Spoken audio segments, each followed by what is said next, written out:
Good morning, everybody. My name is Mike Myers. I'm the Deputy City Administrator for the Public Safety Service Area. We're just a slightly delayed. The Public Safety team is in with the mayor giving a quick briefing. They should be out shortly to join us. So stand by and we'll get started as soon as we can.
A quick reminder for those who are just joining us. My name is Mike Myers. I'm the Deputy City Administrator for the Public Safety Service Area.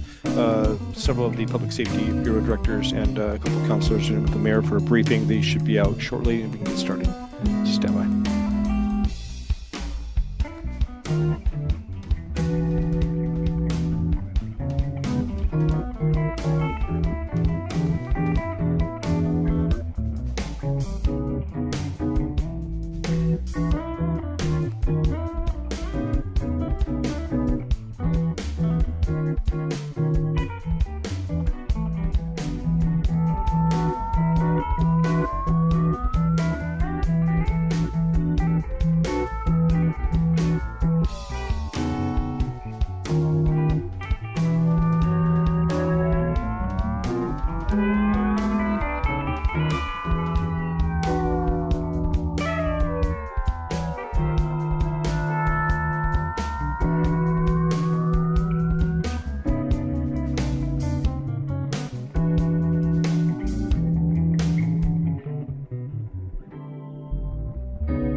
Ready to start us, For a but while, President, more of a forward thing. It's like, okay. In the Good year morning, 2030. everybody. Thank you for bearing with us while we run a few minutes late.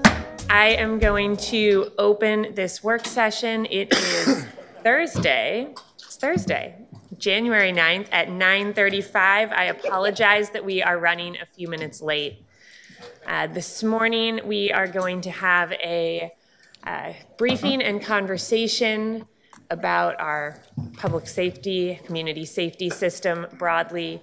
I do want to note before we start that today is a day of mourning for President Jimmy Carter. There are events happening nationally as we remember President Carter's legacy and all that he stood for. I hope we can aim to strive for the civility, values, and service that he brought to everything that he did, both in his time as president and after. With that, thank you to our team for being here today. I believe, do we have, Stephanie, are you kicking us off, or is DCA Myers? I think DCA Myers will kick us off. Okay. Thank you. Thank you, Madam President. How's my audio? We can hear you just fine. Great. Madam President, thank you for the introduction. My name is Mike Myers. I am the Deputy City Administrator for the Public Safety Service Area for the City of Portland. Thank you for the patience. I think most of you know that I'm struggling with a medical issue that I'm trying to figure out, so I'll be virtual with you today. I also wanted to make a quick note. Tuesday evening, I was contacted by Chief Gillespie, your fire chief. I think most of you know about the wildland fires north of the LA area. Chief Gillespie was anticipating a call for assistance from the state of California via the fire marshal. That request did come in yesterday morning. A Multnomah County strike team was put together. What a strike team is, council, is a combination of engine companies from across Multnomah County and a battalion chief to lead that group. That strike team was put together, left the Portland area yesterday. There are 3 Portland fire engines and led by Battalion Chief Jason Kelly from Portland Fire, headed to LA with their arrival time at noon today. We want to wish them all of the safe travel and success there and their safe return. And so I appreciate the support of Mayor, Madam President, and the councilors in your support in the congregation in California. So thank you, Chief Gillespie. Let's get started. Madam President, Mayor, council members, welcome today. This is our first work session for public safety. Next slide. Today, we will be going through quickly an introduction to the service area. Some of you have had some introduction already. I know you have a packet already, and some of you know the bureaus quite well. But you'll get to meet the bureau directors today. We'll talk a little bit about our top challenges, some recent accomplishments, and that what we're looking for as we go ahead. We will have ample time for questions and answers at the end. I expect the presentations to last about 20 to 30 minutes this morning. My hope is that if we can hold questions, take notes, hold questions till the end, we will have a couple of hours to answer those questions. The bureau directors are here with several staff members. We have a contingent from our finance and budget team here. We have hidden slides that we will pull up if we can help, if it will help explain certain things and questions you might have. So we are well prepared today to attempt to answer most of your questions. So this will allow us to kind of get through the presentation fairly quickly and then have that time available for you, as I anticipate you'll have some important questions that you want answered. Next slide. The Public Safety Service Area does have a mission, vision, and values statements. The mission is that the service area advances safety through collaborative prevention, response, and recovery. Our vision is a safe Portland for all, and our values mimic those of the cities: anti-racism, equity, transparency, communication, collaboration, and fiscal responsibility. Next slide. Most of you are very aware of the city's new form of government's organizational chart. I report as the Deputy City Administrator, one of 6. I report to the City Administrator, Michael Jordan. Below me, I have 6 very talented directors that you will meet today. We have a director over enterprise services, Director Elizabeth Perez. You'll meet her and get an introduction to her work. Bureau of Emergency Communications, Director Bob Causey. The Portland Bureau of Emergency Management, Director Shad Hamed. Your fire chief, Ryan Gillespie.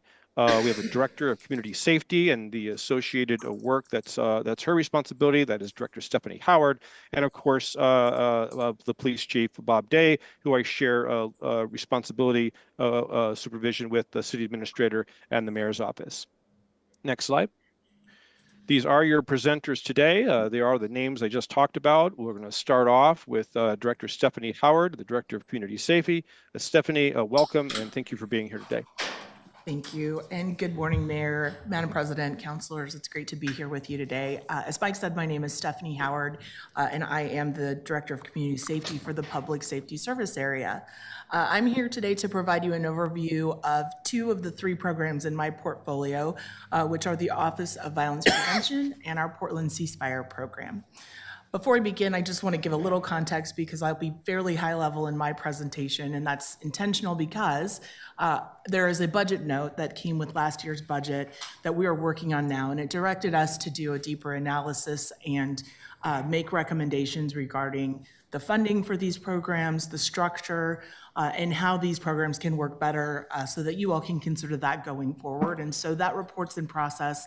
It'll be finalized in the coming weeks, and you'll have a very granular level of detail on these programs based on that report. I do want to just begin with a little bit of context also for the problem that we're here to talk about, in my situation at least. Gun violence in Portland has been an incredibly alarming and serious problem in the city, and one that we have been putting a lot of resources and energy into trying to address. As many of you know, between 2019 and 2022, gun violence in Portland rose 230%. I do want to make sure that it's very clear that while we talk about data and trends, what we're really talking about is lives. We're talking about human beings, and we're talking about mothers, fathers, sons, daughters. We're talking about people that matter very much to all of us in this community.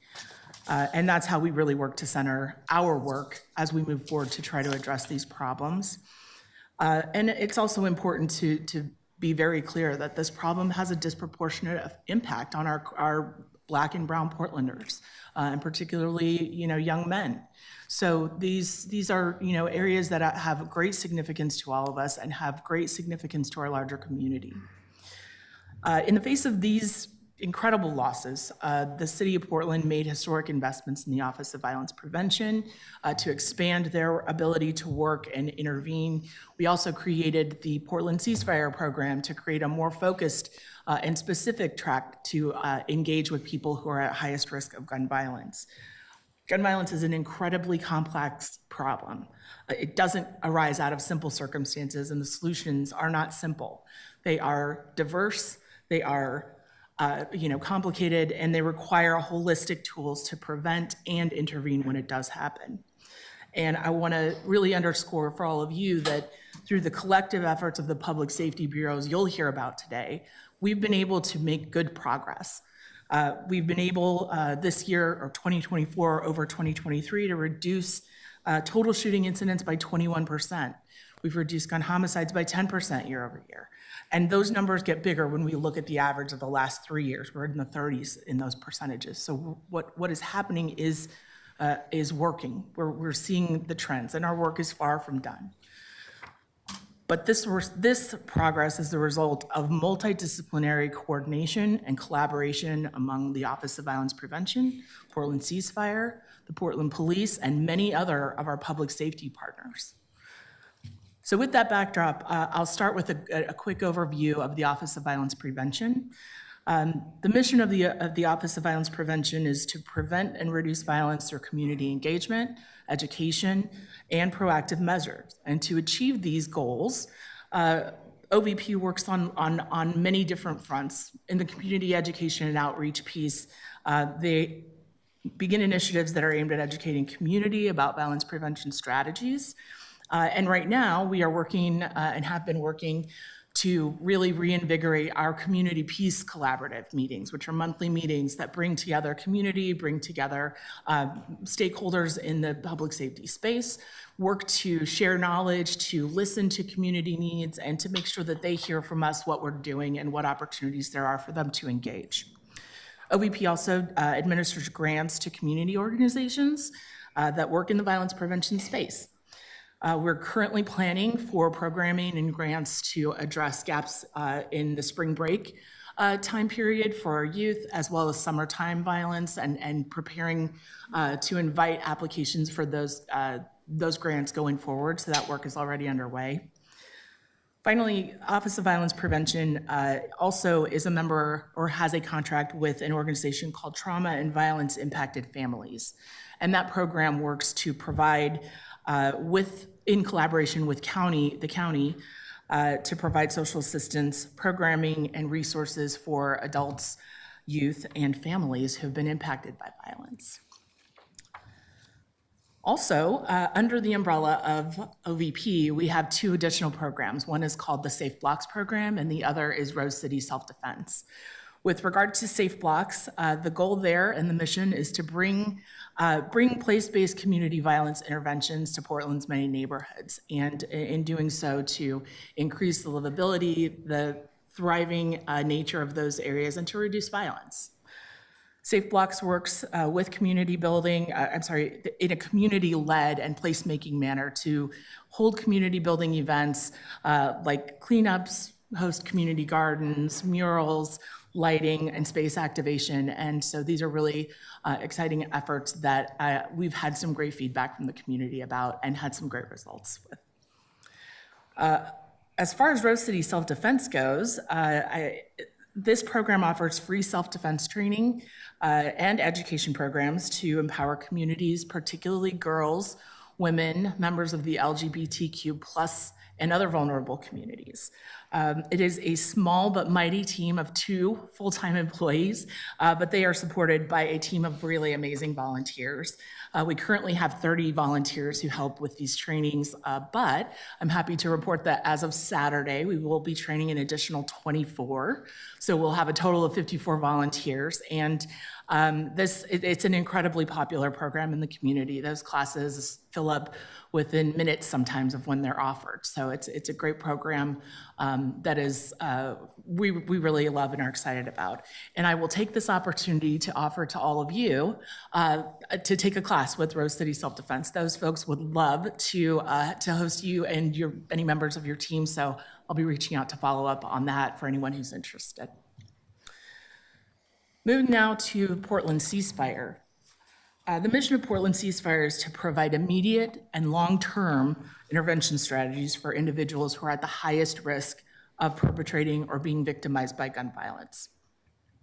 This is done through the offering of intensive case management, through street-level outreach, and through providing customized and tailored services to meet the needs of these people who are most highly impacted. I'm oversimplifying this, so again, you'll have the budget note, and we can certainly talk more about the details of how this works. But essentially, the way that this program works is every week, our program director, Sierra Ellis, is participating in a shooting review, which is a law enforcement meeting that reviews all of the shootings from the prior 7 days. In that meeting, the details of those shootings are discussed, and Sierra is able to conduct assessments of the people who are tangentially involved in these incidents to determine what their risk factors are and whether they're a candidate for ceasefire services. After that meeting, Sierra will then convene coordination meetings that include our community-based partners, where she can then work with them to find the right program, the right mentorship, the right outreach folks to make contact with that person, and it's what we call relentlessly pursue their interests and their safety to try to match them with services. After street level outreach, folks who are willing to participate are assigned intensive case managers, and those are daily contacts with the person that has lived experience, that has credibility in that person's community and can help with the variety of services that are needed to help change this person's circumstances and change their behavior. Cognitive behavioral therapy is a part of that intensive case management work as well. So that is an 18-month process. So it is a long-term commitment that is really intended to give people the skills they need and the opportunities they need to change their behavior and move forward in a positive manner.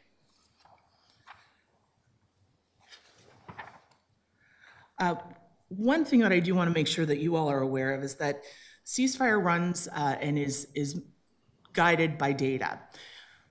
In terms of Portland's gun violence, what we are seeing is that we have a unique gun violence problem in that we have, the disproportionate impact to communities of color with regard to gang, group, and retaliatory gun violence. But we also have a growing number of members of the homeless community who are impacted by gun violence, and it's a little bit unique to Portland.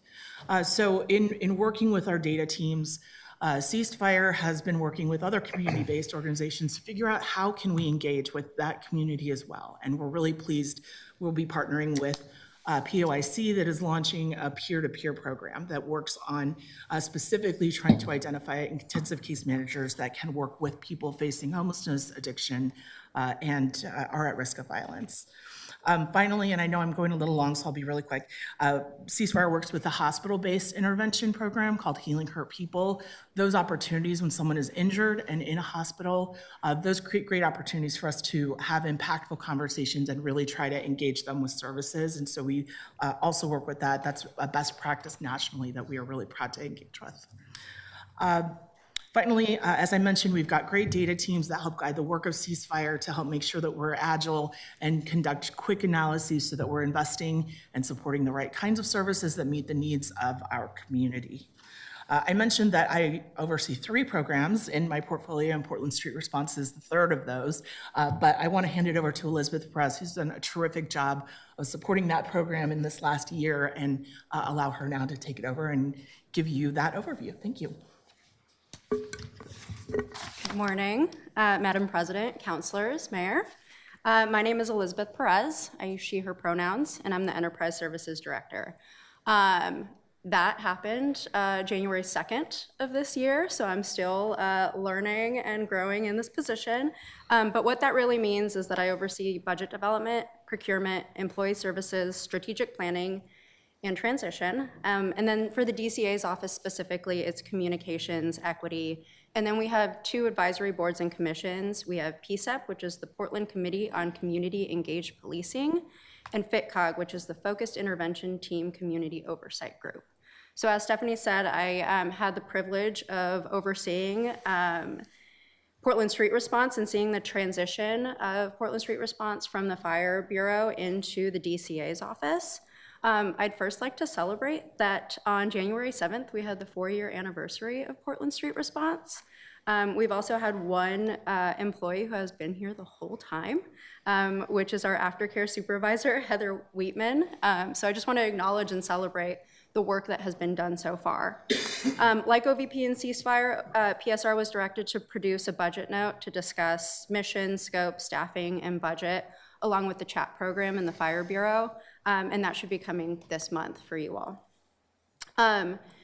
So like I said, I've been overseeing this program for the past few months. The team is resilient, caring, wonderful people, and we've really had the opportunity to reestablish the mission and vision for Portland Street Response with input from the staff, and have worked really hard to fill vacant positions to get the program to full capacity.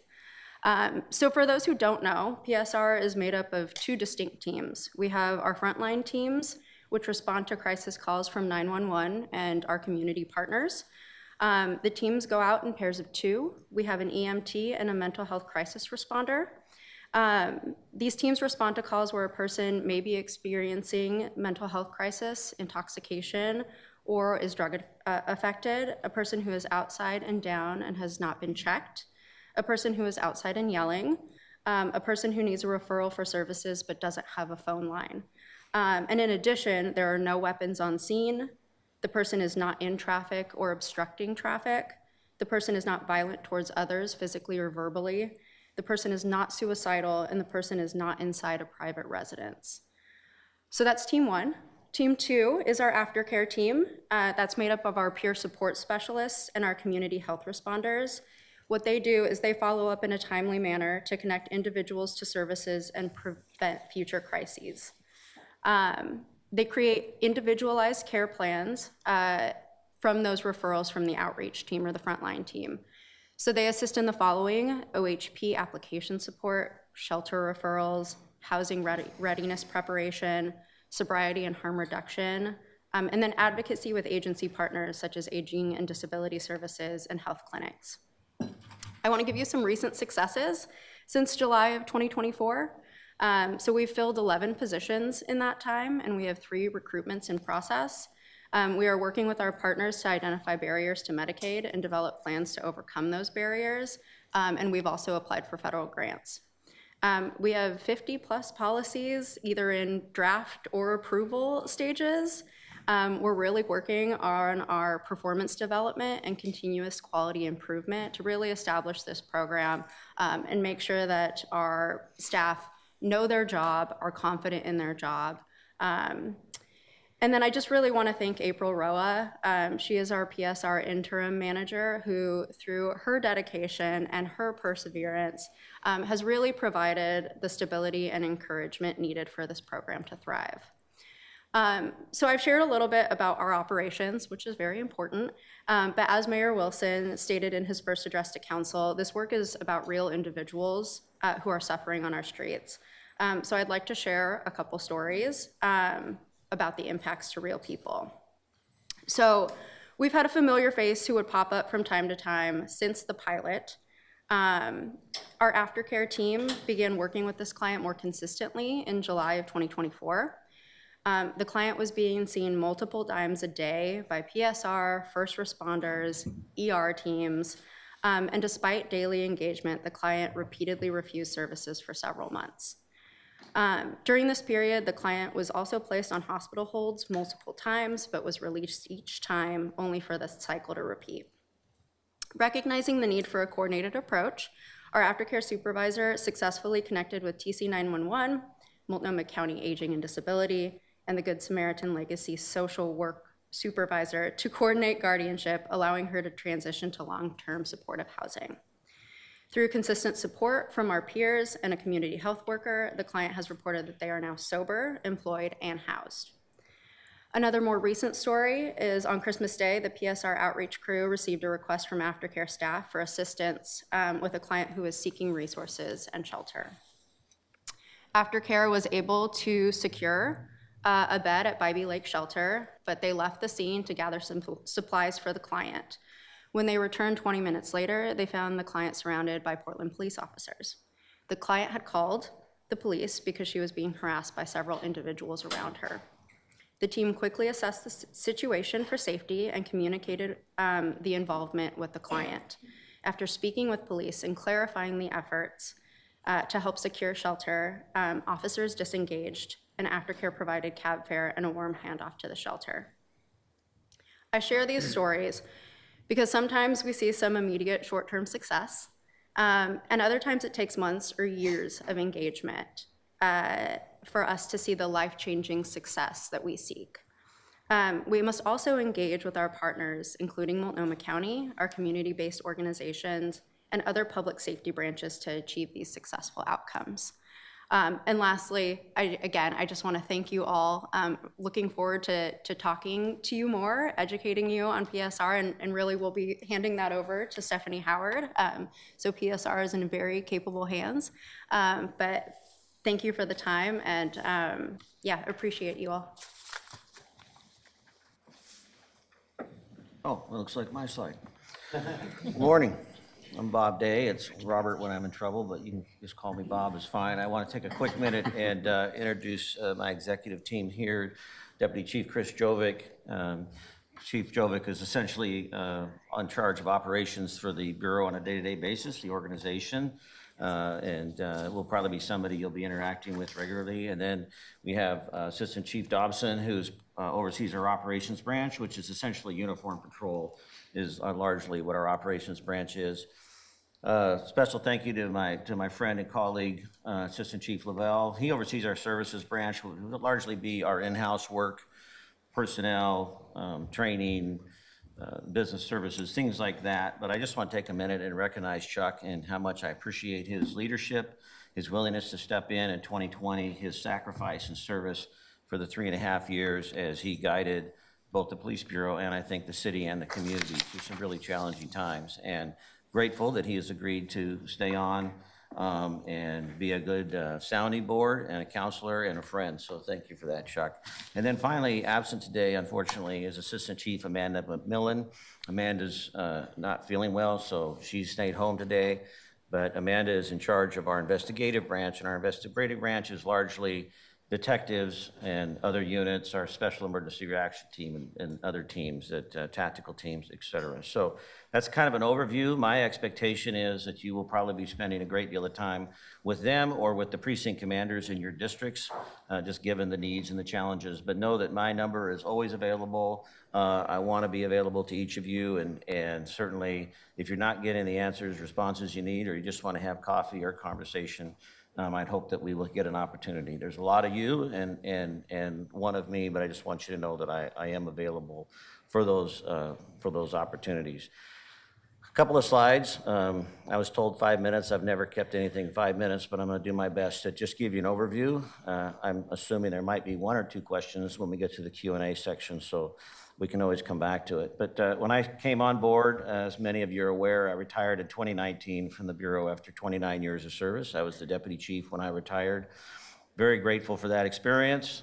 Spent a little over 4 years retired, but still stayed very engaged in the conversation around criminal justice, social justice, racial justice work, both locally and nationally, and was caught off guard, but flattered that the mayor would ask me to step back in when Chief Lavelle made the decision to step down. So I'm honored to have served now since September of 23. And it's been quite a ride, and I'm grateful for it. And I'm looking forward to this transition under Mayor Wilson's leadership and your guidance and direction. A couple of things here. When I started, immediately established 3 priorities for us, and that is that we transform the dynamic between the police and the people we serve. Every chief that I worked for, and I worked for 12 in my first 29 years, has gotten up and said, we need to restore trust in the community. We need to build trust in the community. We need to earn trust in the community. We need to gain trust in the community. I believe trust is the bedrock of how law enforcement works in our country, that if we do not have the trust of those that we serve, that it's irrelevant in what we do. We pull a car over, and when we pull a car over, there should be an expectation by the person being stopped that this stop will be equitable, transparent, fair, and reasonable regardless of the outcome. And so I understand and value the importance of trust, but I intentionally chose those language there because I believe that we need to be intentional and actionable in our efforts. When I talk about transform the dynamic between the police and the people we serve, really the responsibility upon all of us as a community and going together to understand this relationship. One of the things you will not hear me speak very often about is community and police. I talk very regularly about community. We are in this together. I fully understand my role and the role of the Portland Police Bureau in the city of Portland, but I think that we are all responsible for one another, and I want us to continue to be looking for ways to transform that dynamic. And we have done so tremendously, and there's numbers and stats and things that I can share with you during the Q&A if you're interested. Reducing crime and the fear of crime. This has been part of the Portland Police Bureau mission statement for as long as I can remember. This is generally our sweet spot, reducing crime. We're pretty good at that. Some of the numbers indicate that over the last year. We still have, a long ways to go. We know that we're never going to get to zero. There's probably always going to be a mean or an average, but we still have some work to do. For example, as Stephanie mentioned, the great work that we've seen through the Office of Violence Prevention and Ceasefire and the ongoing decrease in shootings. But as of the end of 2024, we're still nearly 100% higher than we were in 2019. And where other cities are seeing a dramatic decline, unfortunately, we're still seeing high numbers in our homicide and active violence. Boston had 24 homicides in 2024. We had 68. Seattle is probably, their last numbers I saw was in the 50s. So we still have a long ways to go as a city to improve, but we are seeing a reduction in crime. But the real key there is really the fear of crime. that's much more damning to a community is the fear of crime. And I mentioned earlier to some counselors, a phrase I use often in the organization is, we cannot not believe our experience. We cannot not believe our experience. If Chief Gillespie's in pain and I tell him he's not in pain, that's not very helpful. And unfortunately, a lot of our community and our Portlanders have experienced or are aware of or know a story of related to being the victim of a crime. And that drives community response. I'm proud to say that, stolen vehicles, for example, has reduced almost 60%. January 2023, we had nearly 1,000 cars a month stolen after taking a data-driven approach, working with OHSU, working with our partners. Throughout 2024, we were averaging, these are rough numbers, but around 400. 400 a month versus 1,000 a month is tremendous. But if you're one of those 400 that had your car stolen last week, that's not very helpful for me to tell you that we're down 60% in the stolen car theft. And that's not a criticism, that's just a reality. We cannot not believe our experience. And the fear of crime is really, I think, hinders us in many ways. And I am passionate about reducing not only crime, but really the fear of crime. And I believe that happens through changing the experience, changing the dynamic, which points us back to the first goal. And we have created numerous opportunities in the last year around that community engagement and outreach to create other environments for both our police officers and our community to interact, to get to know each other. I've also tried to be as transparent as possible in my communication with Portlanders about what we're doing and why we're doing it, accepting responsibility where we fall short, and affirming and praising the good work that the men and women of the organization do every day. And finally, around organizational growth and development, I say routinely to community leaders that I am unapologetically inwardly focused on the wellness and the well-being of our membership. And I hear sometimes, kind of a puzzled look or pause, like, well, you serve us, you serve the community, and you should be focused on us. And I fully understand that expectation. Last year, Portland police officers responded to a little over 200,000 calls for service and had up to 1,000 more additional contacts through self-initiated activity. And if the men and women of the organization, both our professional staff, which are so critical to our success, as well as our officers, are not in a good space mentally, emotionally, physically, financially, psychologically, spiritually, then those encounters are what reflect the police bureau. I've learned a long time ago that people really are less concerned about our intentions and they're more interested in our behaviors. Our behaviors demonstrate our values. We can be as well-intended as we want, but it's our behaviors that demonstrate our values. So I am constantly looking for ways to affirm, encourage, hold accountable, challenge, and rise the organization up to meet the expectation of Portlanders. And having been in this profession for a number of years, I would say those expectations are high, and I welcome those. And I do believe it sets the Portland Police Bureau apart as an agency both in the state and in the country in terms of what we're able to deliver in terms of service. Next slide, please. There's always going to be conversations around Police Bureau staffing. There has been for as long as I can recall. These numbers here are fluid. They probably have changed a little bit even as we speak today. And I know that we're going to have more conversation about staffing. I just want to give kind of a high-level overview of that as we, as we pass it along to the next presenter. When you see the numbers on there that it says total officer rank 539, patrol officers 293. We've done numerous studies throughout my career. We really believe to adequately meet the need of police officers in the precincts and do it in a way that's also fiscally responsible, that number should be much closer to 400. We've strived for that over the years. I can remember times in my earlier tenure where we were certainly much closer to that number, but that just expresses the deficit that we're facing in terms of patrol officers. And when you see 293 patrol officers, they're obviously not all working today, right? They have to work varied shifts. I'll just give you a quick example of the last 24 hours. Today, right now, this morning as we speak, the minimum number of officers that we project needed for the city of Portland is 53. Now, those 53 are coming from East, Central, and North Precinct. And fortunately, today, we're actually at that number, which is unusual. We're doing that at the expense of 5 overtime positions. So we reached the minimum standard by hiring 5 additional officers on overtime. Yesterday afternoon, our afternoon shift, which runs from 4 p.m. to 2 a.m., we have a minimum standard of 55 officers, goes up a couple because we see an increased calls for service, tends to be a more active time. And we operated at 41. Yesterday afternoon, City of Portland, we had 41 police officers. We believe the minimum standard is 55. And that's because we were only able to hire two on overtime. I'm opposed to constantly ordering our officers to work. I don't believe that tired, overworked officers is good for the organization. I don't think it's good for the community. So we're dependent upon officers being willing to participate. And the challenge we're facing is that they have been worked so hard and so much that we are putting out what we know to be a lesser number. And not to steal any thunder from my friend and colleague, Chief Gillespie, but you have 171 firefighters, 24 hours a day, 7 days a week in the City of Portland.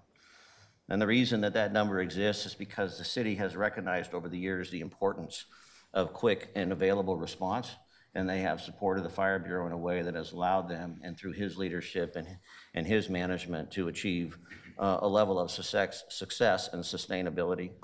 But we are constantly evaluating where do we put our members to best serve the organization. We have 94 officers in training. That's a great number, but the training process is long. 16 weeks at the basic academy is mandatory. We can't get out of that. We have a 13-week additional academy where we provide Portland-specific training. I'm shortening that to 10 weeks in an attempt to try and create some efficiencies. And then we also do an additional 5 weeks of training pre and post academy when they go down to Salem. An officer's on probation for 18 months. So during that 18-month period, they are in various training assignments, and then they're also in the field, but they don't actually, are not given, authority and they're given authority, but they're not working on their own, independent until late into their probationary period. So the difficulty in police hiring and staffing is you have to play the long game. People that we're touching today, people that the 2 officers we hired a couple of weeks ago, we won't see the benefit of them, both in the reduction of overtime and response to calls for service, for 16 to 18 months. And that's hard because it's a significant financial commitment to be able to see the result. And I think where we have fallen short as a city is we tend to see peaks in hiring where we have a hard emphasis and then we back off. In 1990, when I started, 6 months after I started, Tom Potter was appointed chief of police. We had dinner recently. He was really the grandfather of community policing as we know it. We were seen as a national model. There were 415,000 people in the city of Portland, and he had 1,050 police officers to work with. Today, we have about 650,000 roughly, and we've got, as you notice, about 785 total. The numbers that above that, sworn members above that officer rank, I can go into detail, but that's our detectives, that's our criminalists, it's our supervisory staff, sergeants, lieutenants, captains, commanders, and then of course the executive branch. And then at any given time, we have a number of officers that are on leave or modified duty. Right now, we have about 25 officers on modified duty.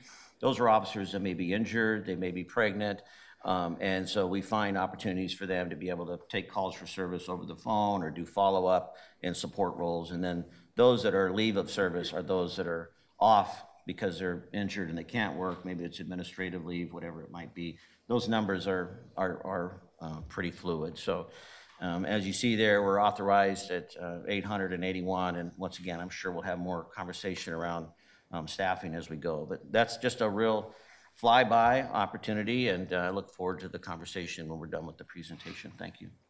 Chief? Thank you, Chief. Good morning, City Councilors. My name is Ryan Gillespie, Fire Chief for Portland Fire and Rescue. I'd also like to take a minute and recognize our executive team behind me here. Elizabeth Gallagher, our Deputy Director. Division Chief AJ Jackson, Division Chief of Medical Services and Training. Fire Marshal Carrie Schimmel. And Division Chief Andy Ponce, Division Chief of Emergency Operations. We also have some of our deputy chiefs here, and as we get into the question and answer part of the work session this morning, we can go as deep as you want if you have specific questions about our organization. Portland Fire and Rescue is the largest fire and emergency services provider in the state of Oregon. We serve the city of Portland and the regional metropolitan area. We provide an all-hazard emergency response through our network of 31 stations operating 24/7, 365.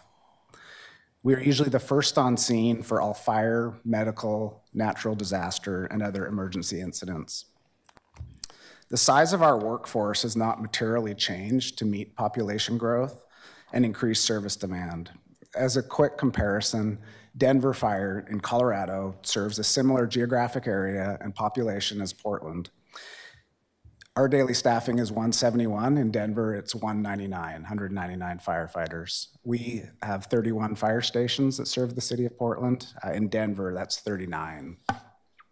Despite having an undersized workforce for our service area and demand, we have opted to fill staffing gaps with overtime expenditures rather than close neighborhood fire stations or reduce service levels to residents. This, of course, has a financial impact and a less talked about impact to the health and wellness of our firefighters.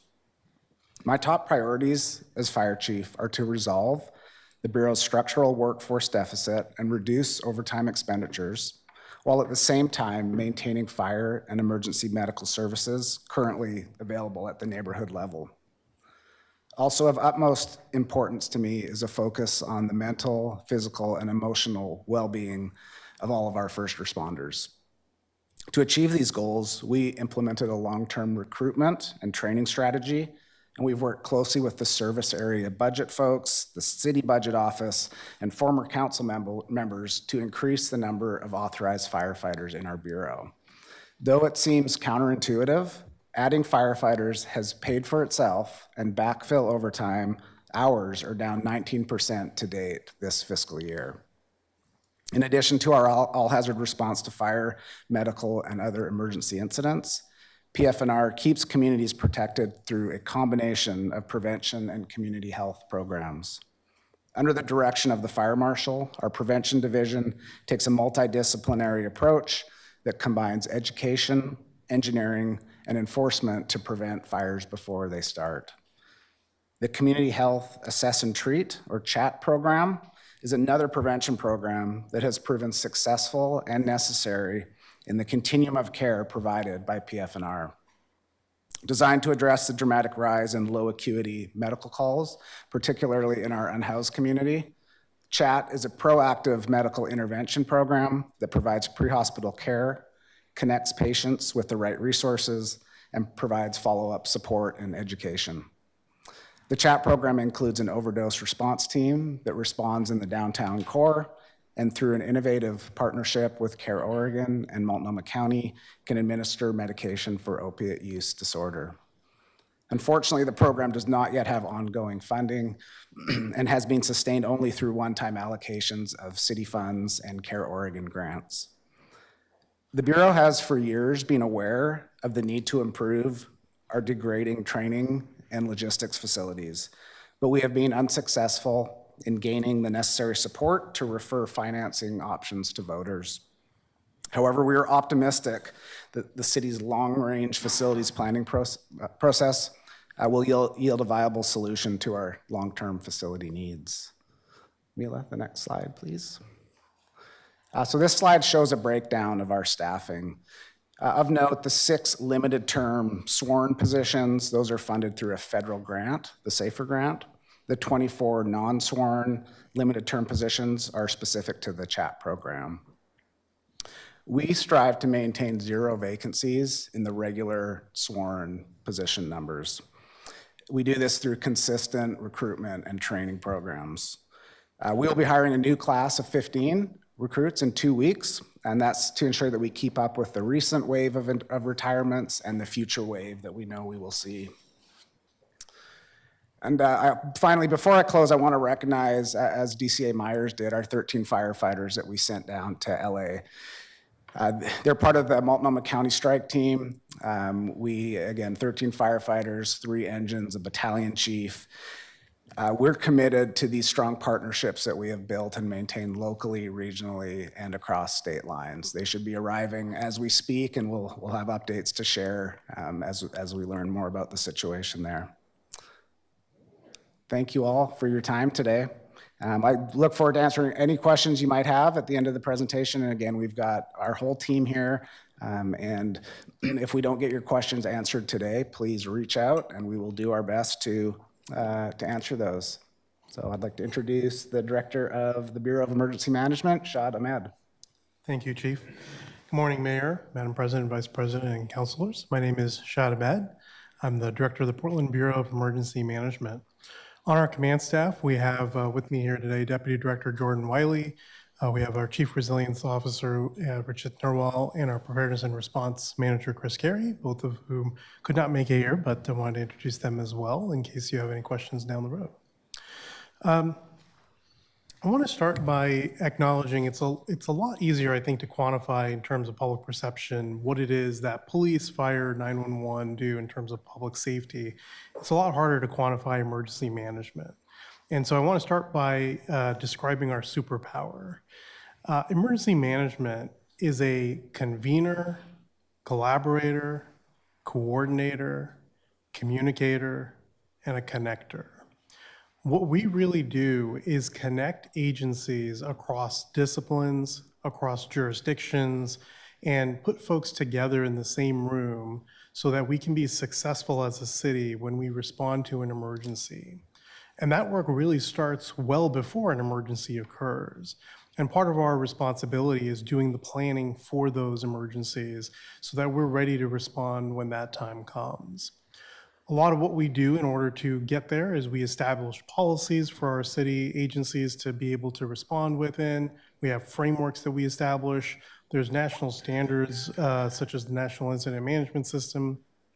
And we basically adopt those and regularly train together and work with city agencies. But we also work with external partners. We work with community-based organizations.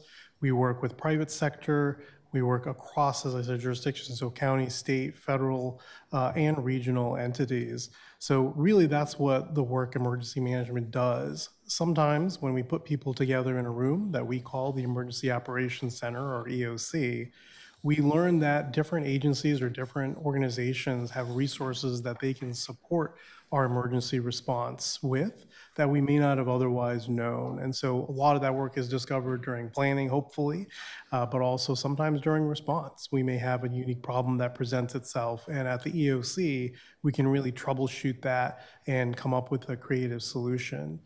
So emergency management is really a problem-solving construct for the city when it comes to emergencies or unique problems or challenges. And one of those things that we do in the EOC is resource management. Oftentimes, bureaus or city bureaus or agencies, they respond to an emergency. They oftentimes can handle them within their resources, within the assets they have. But sometimes you come across a situation that's pretty unique. You don't either have a particular resource or you've exhausted resources. So another tool that we have is the ability to, at the risk of sounding old, we act like a Rolodex or a Yellow Pages, and we pull together resources for supporting our emergency responses within the city. We also have a strong community preparedness, community resilience program that some of you may be familiar with. We have a really large volunteer network, one of the largest in the country actually of this kind, in our neighborhood emergency teams or NETs. We have about 1,200 volunteers there that we train regularly. We recruit and train folks to be able to respond not only to help the city, but help their neighbors and help each other and help themselves in an emergency so that we can truly have resilience in our communities. That program has expanded in scope, and I'm proud of the work that they've done in recent years. We've used them to support areas that the city maybe doesn't have the ability to support in some areas, such as large special events, including the Rose Festival. That's an ongoing mission area that they've been able to support. We also have a strong network of community-based organizations that we work with in what we call the Community Organizations Active in Disaster, COAD. That is a network of community organizations representing various groups in the city that come together. We support during emergencies, but we also prepare with them. And I'm also proud of the work done there. Oftentimes during an emergency, again, resources are tight. So we rely on our community partners. We provide them information. They provide resources for the communities. And another big component of what we do within our bureau is we are host to the Regional Disaster Preparedness Organization, or RDPO.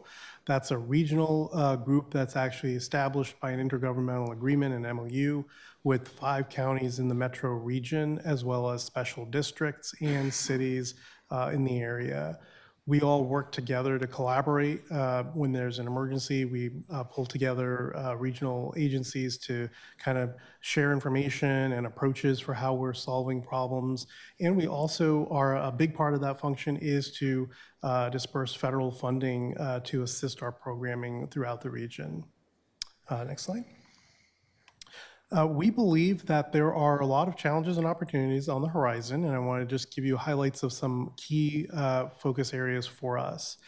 First of all, we believe under the mayor's direction in the new structure of government, there's a tremendous opportunity for us to better integrate emergency management functions across the city. We've already had great conversations with our colleagues here with me today, and especially on National Law Enforcement Appreciation Day, Chief. Thank you for the work that your uniformed officers do, but great partners at the table. We can't do the work ourselves. We're, like I said, we're a convener of folks who are the experts in their particular areas. So we believe that this new structure will allow better integration. We have seen a reduction in staff, unfortunately, over the last 2 years here, and it's provided a tremendous impact to some of our core functions. I'm really proud of the work that our team is doing. I mentioned our command staff, but really all of our bureau staff are working really hard and are dedicated, mission-oriented, and just picking up. I've never heard anyone complain or question. It really just picked up. But there's only so much that we can do as we continue to face potential cuts. We have, as I mentioned, the Strong Resilience Program. That's a huge positive, and we're always exploring opportunities to incorporate the volunteers into different areas of our emergency response. And as I mentioned, their mission, we've expanded. They've really stepped up to the plate, and that also provides us a unique insight into our community members so that we can make sure our services as a government agency are aligning with the needs of our community. And finally, as you all are probably familiar with, we have seen an increased frequency of emergencies. We've had climate emergencies, we've had increased potential for civil unrest, we've had cyber issues, we've had just, in emergency management, we refer to what we call blue sky days and gray sky days. And when there are more and more gray sky days, there are less blue sky days. And that means the planning part of our efforts, which is what we do in advance of those gray sky days, really gets impacted. So we've been, with our limited staff, just kind of one after another cycling through emergencies without a lot of time to recover and properly plan. So just wanted to provide a high level of some of those opportunities and challenges on the horizon. And with that, I want to introduce my colleague, Director Bob Causey for the Bureau of Emergency Communications. Thank you, Director. Good morning. I am Bob Causey, Director of the Bureau of Emergency Communications. And thank you for this opportunity to introduce myself and the Bureau. I'd like to welcome all of you as well and congratulate each of you as our new city councilors. Congratulations. I'd also like to introduce Deputy Director Steve Maudsley in our audience. He oversees overall operations for BOEC. And really very brief overview. I only have one slide to go over today. BOEC provides 911 call answering and public safety dispatching for all of Multnomah County. In addition to the city of Portland, we serve the cities of Gresham, Troutdale, Fairview, Wood Village, Maywood Park, and unincorporated areas of Multnomah County, all the way from Sauvie Island to Corbett and Multnomah Falls. Our mission is to work collaboratively with our community and public safety partners to ensure effective and timely 911 call answering and dispatching. The bottom line is this: we provide help for our community. We are the first line of first responders. And we currently have 127 dispatchers and call takers, many of whom are still in training. They all provide professional and compassionate care for those members in our community who have to call us on the worst days of their lives. BOEC's 911 call volume has experienced significant increase since 2018, nearly 35% increase in 911 calls. Following COVID and Portland's infamous 100 days of protests, BOEC struggled with staffing, losing about a third of our staff. primarily due to burnout. Since then, we've taken great strides to improve our staffing, which has resulted in significant improvements in our ability to answer 911 in a timely manner. We aren't where we want to be yet, but we are on the verge of having all of our positions filled in our upcoming February Academy. We're also very close to meeting all the requirements for agency accreditation through the International Academies of Emergency Dispatch. There's additional information in your packets that I sent ahead, and feel free to ask any questions when we get to the Q&A part. Thank you very much, and I'll hand it off to DCA Myers. Thank you, Director Causey and team. Thank you for the thoughtful and professional presentations today. We're a little over time, so I'm going to speed through the last slides here and get to the Q&A session because I think we're anticipating that. You've heard a lot of challenges today from staffing and overtime and how those are directly related.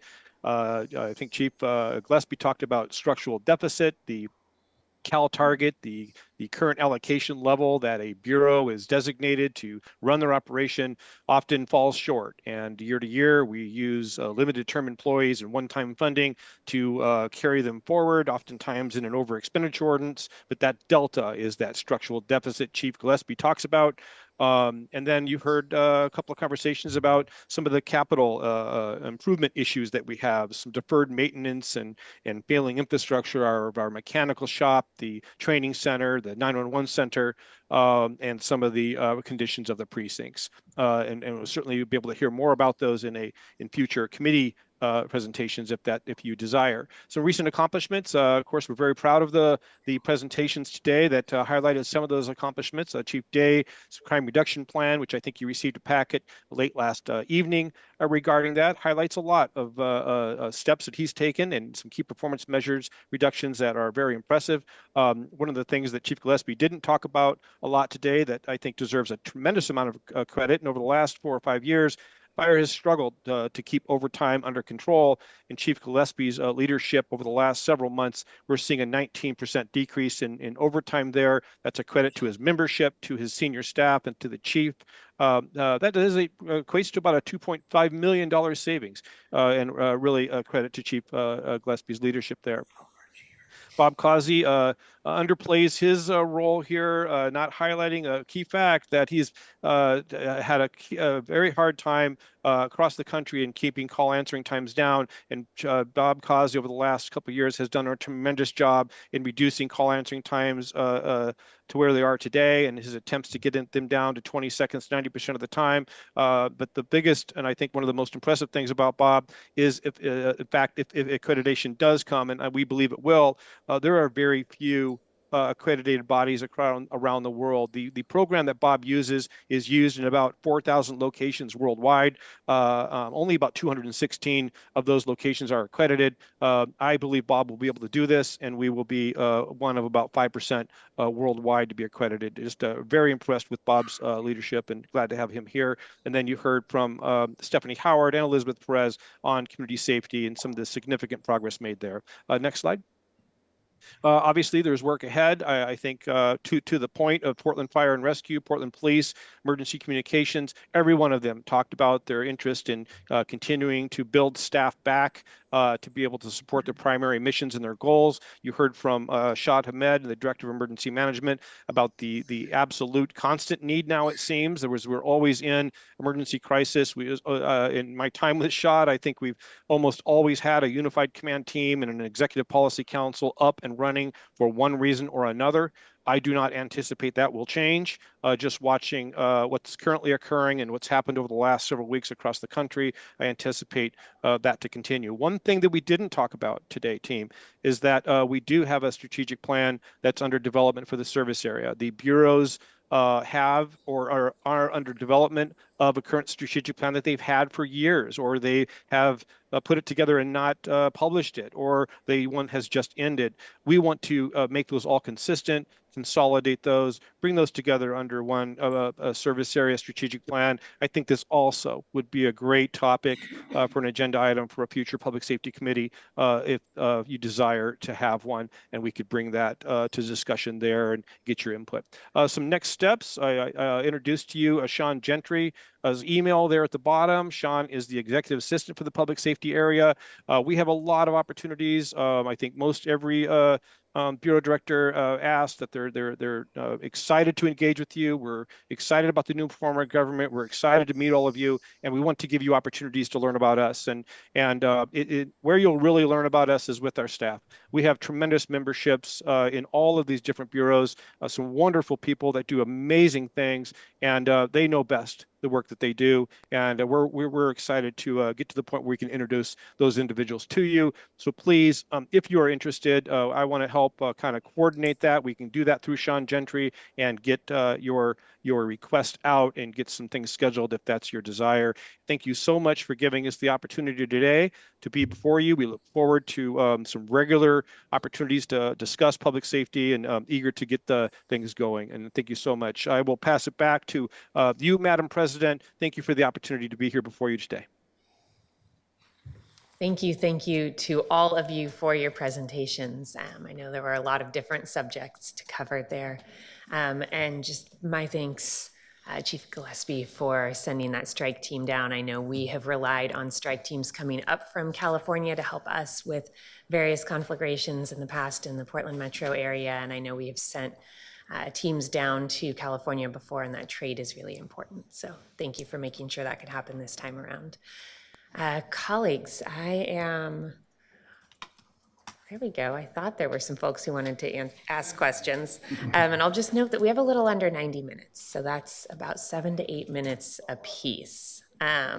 If you have a list of 20 questions before you, maybe hold back, ask your top questions. Let's make sure everyone gets a chance to get their top questions answered. And I am sure that we can get further questions answered in writing if we need as well. Councillor Smith, would you like to kick us off? Thank you, Madam President. Thank you all for your presentations. I wanted to clarify something, Chief Gillespie. What's the difference between the CHAT program and PSR? Great question, and that has been asked numerous times, and I know there's been some confusion there because of the alternative response nature of that, and I would love for the PSR folks to speak to that as well. PSR is an unarmed response to folks that are experiencing mental or behavioral crisis. For the most part, the calls that they are taking once went to police before that alternative response was available. The CHAT program is the medical side, so the low acuity medical calls. So these are calls that don't necessarily need a highly trained 4-person fire engine with a paramedic and an immediate transport to the hospital. These are folks with a lower level of medical care, but still have nowhere else to go. So they utilize the 911 system. We're able to dispatch the CHAT team. Not only do they respond, but we also have a follow-up so they can help those individuals where oftentimes it's an access issue, right? They just don't have a way to access the healthcare system. So in a nutshell, PSR, mental behavioral health, crisis calls, CHAT, medical calls. Okay, physical medical. Yeah, but there's a lot of crossover, right? Especially when we get into mental and behavioral health, drug-affected folks. The CHAT program also operates the overdose response team and the buprenorphine pilot. It's not a clean one or the other, and so those teams actually work very closely together, especially on the follow-up side, to ensure that the individual, again, it's very difficult to put them in one box or the other, so we work together as a system to make sure they have access to what they need. And since you're talking about systems, would it make sense for those two programs to be cited together and under one umbrella? That's a much bigger discussion, and I think one that this council should have, absolutely. I think that the funding mechanisms for the programs, for CHAT especially, it's on very shaky ground because of the one-time funding. The possibility for Medicaid money to come in on the PSR side, we don't have a mechanism to do that through the city right now. The county does. I think it needs to not only be a city of Portland, should PSR and CHAT be combined, but other stakeholders need to be involved with this. And the county especially, I think, because of their responsibility for mental and behavioral health and the work that they do there. So I would say that is an excellent question that does not have an answer yet, but that should be dug into deeper. But you're mainly dealing with folks who are homeless, who are on the streets, that's correct? So just as an example, in the fire department, our fire calls that we go on, about 40% of our fire reports are homeless related. Okay. Almost 40% of our fire injuries and fire deaths that occur are homeless related. The CHAP program has the ability to, it's not limited to the homeless population. They have the ability to respond into private residences. As Director Perez stated, she listed the criteria for PSR, and it's very specific for what they can be dispatched to. CHAT it's more specific to the medical needs, less so about the location of the patient. Okay, thank you so much. And Chief Day, thank you so much for your presentation. Could you just quickly, because I only have a few minutes, explain to me the relationship between the number of officers that you have on the street? You said you had 785, but you're authorized 881. Is that correct? Yeah, rough numbers, yes. So, and I heard you loud and clear, and I kind of feel the same way about, we want to make sure that our officers are, that they're not overworked and that they're not doing the overtime. So can you tell us the relationship between the money that you have authorized to the money that is actually being used in overtime? Because if we were able to hire those folks and get them trained up quicker than the 2 years, that would be great, but there's no way to do that. So you're using those funds to pay for the overtime, but they would be reduced depending on how many people you're able to hire. I just wanted to make sure that I'm getting this correctly. Yeah, it is, and it's complicated. One of the things I want to mention that I didn't, and I apologize to our professional staff, we have a robust civilian component to the police bureau, about 300 or so, and there are significant vacancies there, which we've been trying to fill. And it really is a holistic approach to public safety, and I really appreciate and respect our civilian, and we refer to them as our professional staff and need them. So we're constantly managing the needs of both of those programs. Mm-hmm. And on the sworn side, you're right, you look at the numbers and you could see we've 80 some odd vacancies. And oftentimes an argument is made, well, you're not going to be able to fill those, or you're not filling those, so why do you need those? And the reality is that does create some buffer for us with the vacancy salary savings we do use towards overtime. Mm-hmm. The reality is too that, and you've kind of touched on it, it's a sort of a chicken and an egg thing where you have to pay the overtime to fill the spots now. At the same time, you have to invest in the hiring so you don't have to pay the overtime down the road. And that's where the painful part comes from, is you have to do both. You can't just do one. We can continue to send millions and millions of dollars of overtime into the police bureau, but I don't believe that's a very fiscally responsible way to do business. But when you have numbers that are as low as we are, then we have to continue to invest in that while at the same time investing in hiring. And we intend to grow in 2025. I'm confident we're going to be able to fill some of those vacancies, but then that pulls away from that money that we were relying on. So Right. it is on top of, and it's frustrating. Thank you. And do you see any mass retirements coming up in the next 2 years? I don't anticipate a significant amount of retirements. We've seen an increased amount of retention, which I'm really proud of. There are some caveats in our retirement system. May of 26 is a beneficiary time for people to retire. We had 3 of those months in the last year. We averaged about 30 retirements. But we also reinstituted our retire program where officer, detective, sergeant can retire, come back on a 1-year plan and continue to work. We're seeing take advantage of that. I'm hoping that our 2025 retention rates will stay, or separations will stay at 4 or less. And that's separation. People get fired, people don't make probation, people retire. And the previous years we were running 7 or so a month, and I'm trying to get that under 4. So if we see just through the course of business about 50 retirements or separations this year, but we're able to hire 100, which is our goal, then we would be entering into 26, more around the 850 number, and just continue to build on that to make ground. And I think that's achievable. Thank you. Counselor Novick? First of all, I want to congratulate Director Kazi on rebuilding the BOEC workforce. Having been the BOEC commissioner, I have some understanding of how difficult that is, and the idea that you lost a third of your people and been able to rebuild that quickly is just remarkable.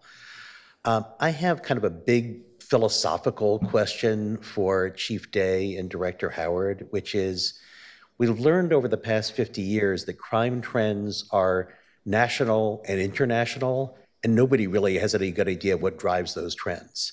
We have this huge increase in crime from the late 60s to the early 90s.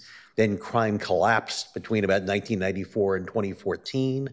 And that's kind of a problem for my fellow liberals who think that crime is tied to poverty, because we didn't have a dramatic expansion of anti-poverty programs. Right-wingers like to think it's because we locked everybody up and threw away the key, but the problem was crime collapsed in Canada and Europe too, and they did not lock everybody up and throw away the key. And then we have this national increase in crime during the pandemic and a national decrease during the past couple of years. So my question is, in the context of a world where crime trends are driven by mysterious international forces that we don't understand, what rational basis is there to evaluate the effectiveness of any given local police force or community violence prevention force? Well, Counselor, I miss these conversations, previous experiences, and we could spend a half a day on this, and hopefully we will, because I always appreciate your perspective. And I'll definitely allow Stephanie to chime in, but keeping it at the philosophical level, I don't disagree with your observation, and it is a moving target. And it's difficult to sit here and say, you know, what's the number? Do you need 100? Do you need 1,000 cops? Do you need 1,500 cops? What's, you know, how do you measure success? And in my experience, I base that upon the community that we serve. I mean, that's why I got into this profession, is for public service. It's the reason many of you went through the grueling 9 or 10 months or year that you spent last year. And the reality is that we have a high demand for service. And so I think that we need to always be evaluating how we best meeting that demand, what's the best resource to go to that. And the system that we've designed, really not just in this country, but around the world, although it varies, is a reliance upon a public safety professional. And the line that I've used throughout my career is that we often use the police to suppress problems we don't want to fix. And I think that, you know, when we encounter people, it's often because they have fallen through multiple failed systems. And now they're at a place where they're interacting with law enforcement in probably the least beneficial way for them, for our members, and for the community. So, you know, the statistics, numbers, we can throw them all out, and I'm certainly going to tout them and be proud of them. But it is a deeper, more meaningful conversation I'd love to have about how we show up and how we measure success in that area. And I'll just add, I think the space where we'd all like to be is prevention. And what that looks like is preparedness in many different ways. It looks like investment in community. It looks like investment in many of the things that help contribute to a functional and thriving society. There are national trends that we may follow and we may not, and it's very rare that we find a national data point that is a purely apples to apples comparison across geographies. One thing I will say is, I think to pick up on what the chief said, is we do want to, that doesn't mean that we shouldn't be looking at our data. And so as an example of how I think we are trying to view data in the gun violence space, nationally, gun violence is trending down. However, I think it's really encouraging and telling that here, where in the last year and a half or so especially, we've been investing and focusing on young Black men at highest risk of gun violence in our community, that's the population that has seen the most stark decrease. And that tells me that that's a good investment, that is, you know, something that's worth happening. It's not the only cure for that. Again, it's a collaborative effort across many different disciplines, but I think those are data points that are more telling than large national trends. Would it be somewhat fair to say that a gauge of success is how the community feels in terms of fear of crime and their interactions with the public safety system, how the community feels, rather than the statistics about whether crime itself is up or down? Yeah, I love this. I mean, I'm tracking right with you, but I think it also is not only how they feel, but I think it's also how they behave and how they engage. And, you know, in multiple conversations that I've had across the city over the last year, you know, we see behavior related to safety. When people feel safe, they participate in public parks, and they go to festivals, and they go to the symphony because they're not concerned about walking into the South Park blocks after dark, and they attend the Blazer game, and they use mass transit because of the sense of safety and security and so forth. So, yeah, I mean, I think that is the measure. When you have a thriving community, you're going to be able to say that, you know, we are managing those safety concerns. You know, in a few months in the waterfront, we're going to see the cherry blossoms. It's just an amazing time of year, and I love it when we get those spring days and the waterfront is full. And people go down and participate in that because there's a sense of safety, a confidence. What I really believe is the law is designed to provide predictability. And we can certainly have a conversation about the appropriate enforcement of the laws throughout our nation's history and even here in Portland. But the law provides a level of predictability. And when I drove to work today, I didn't randomly choose which side of the road to drive on. I chose to drive on one side with the belief and the hope that others would drive on the other side. And that would allow all of us to get to where we need to get to. And so that's where I see the rule of law as a role in our society, is to allow that predictability. So if I'm going to go to the store, if I'm going to go to the park, if I'm going to go to an event, that there's a sense of safety and security, which we all interpret differently. I know that safety is not the same for all of us at the same time, but I do believe it's a core component of a successful society.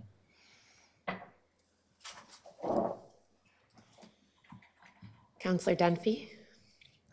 Thank you, Madam President. Chief Day, you mentioned in your presentation that you are attempting to reduce the city-specific training from 13 weeks down to 10 weeks for new officers. What is lost in those 3 weeks?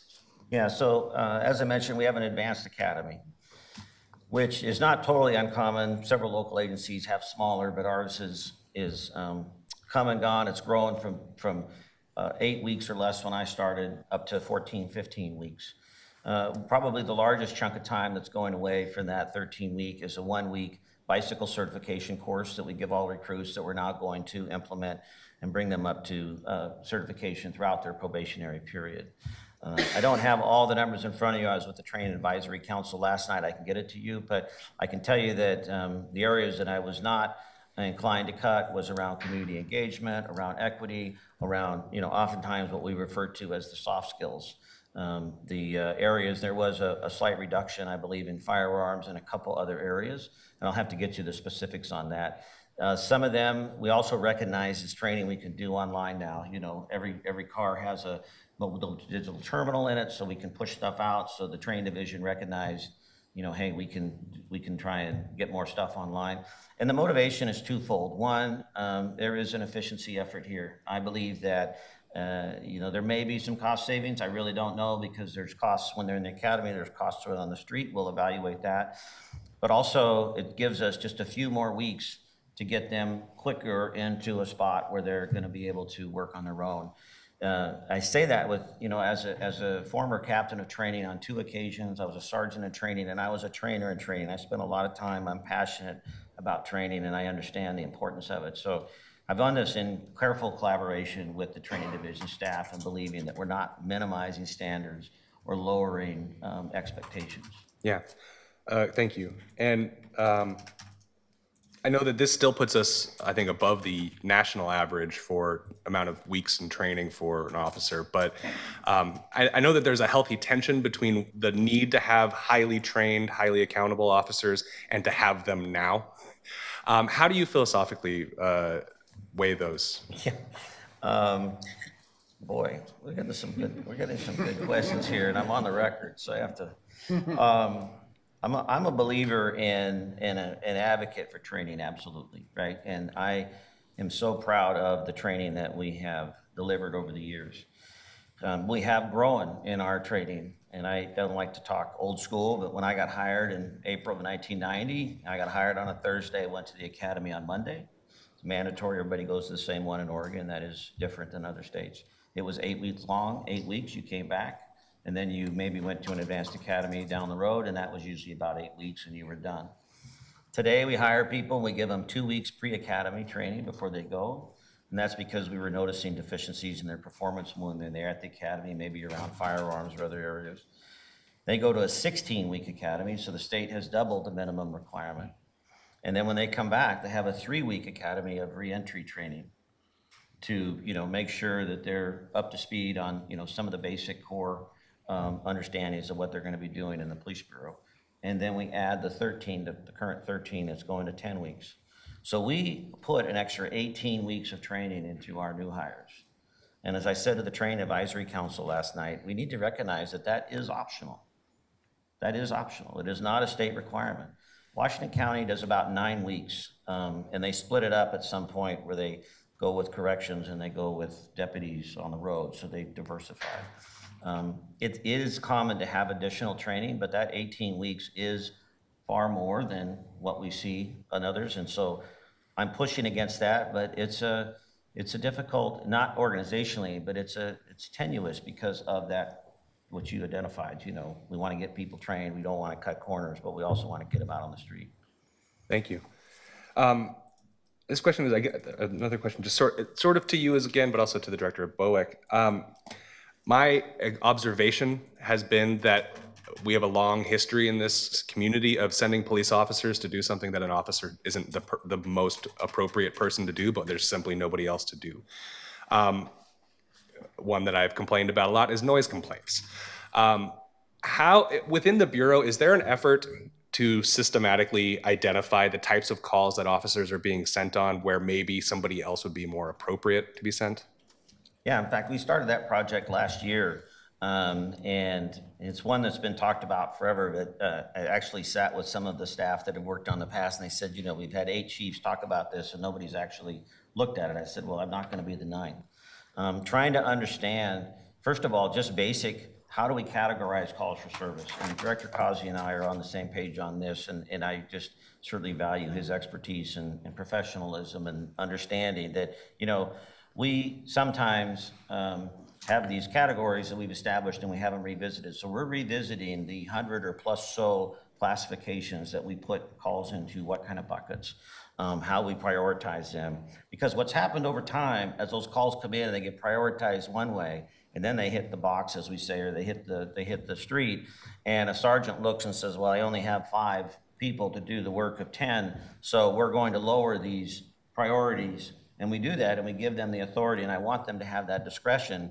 But now we have this inconsistency about data and measuring, and then we're constantly evaluating, what's the right resource. Steps we've taken, I think we're aware of, alternative response models. We now have our public safety support specialists. We did have a telephone reporting unit. We don't have that anymore. I think that's beneficial. We are trying to improve our online reporting system in 2025 to make it more user-friendly. But by and far, some studies that I've seen show 60% of the calls for service don't require an armed response. But the reality is the risk is such that, as we saw outlined in the PSR qualifications, that risk is not something that people want to take on. And I understand that. I don't want our members to take on that. So we're in this tension point of trying to figure out, what is appropriate and what isn't. And I think we are really leading that conversation in many ways. But what's abundantly clear, given the level of violence and issues we're seeing in the city, is that we don't have enough first responders to be able to supplement even with alternative response models. I don't see an example of PSR or PS3. I see them as an augmenting of, but not a replacement of, until we can get our staffing in an area where we can say, okay, we're comfortable assuming this risk and liability and properly dispersing the right resources. The only thing I'd add is, as Chief Day mentioned, we do have a work group comprised of BOEC staff as well as PPB, recognizing that there could be a better way of conducting business. And that's really what we're looking at, unpacking those specific call types. I'd also like to mention, we provide, at BOEC, provide service for the whole county, so the decisions that are made in that body also impact the city of Gresham, as well as Multnomah County. And they provide police services in the rest of the county. Thank you. That study of the call allocation and looking who is the proper responder and who should it be dispatched to, that's really across the public safety spectrum. We have a big role in that too. We recognize that a number of the calls that we've historically responded on, especially on the medical side, there is a more appropriate responder for that. So this has, ever since I've been hired, we've looked at calls to say, hey, should we be going on that or should we not? Is there a more appropriate responder for the community? And that's, I think, with the public safety group that we have now, that work has really kicked into high gear, recognizing the toll that the call volume is taking on the system. Great. My last question is for Chief Gillespie. Specifically, you mentioned that service levels have not really adjusted to the increased population that we have, and we're pretty significantly behind in terms of stations and officers or firefighters on duty at any given point. I'd heard through my campaign that the situation's even more dire in East Portland, that we are dramatically lacking the number of stations that are needed to appropriately respond. What would be your top priority right now if you had additional capacity or additional resources to build additional stations? And what would that look like? Well, my top priority right now is maintaining what we have, quite frankly, and that's been a challenge with the budget situation that the city's been in over a number of years, and especially recently, that it has been I really have not had an opportunity to focus on any add-ons or where we would put an additional station because, quite honestly, we're just trying to not close any stations. We have 171 people on duty a day, 31 fire stations. Station 23 in Southeast, that was one that we were able to staff up using federal grant money, and then also utilizing one of the money for our rescues. But the structural deficit that we have that DCA Myers referred to, that still exists for this year. If we were to receive our CAL for next year, we're still looking at a shortage because of the one-time funding that's being allocated. So to answer your question, I have not spent a lot of time or effort looking into where our next fire station would be. I think I know East Portland is in dire need of additional services. We did have a study done a few years ago called the Citygate study, which looked at our deployment and our response. And that did identify that the eastern side of Portland we're overworked out there, and our response times are not appropriate for that part of the city.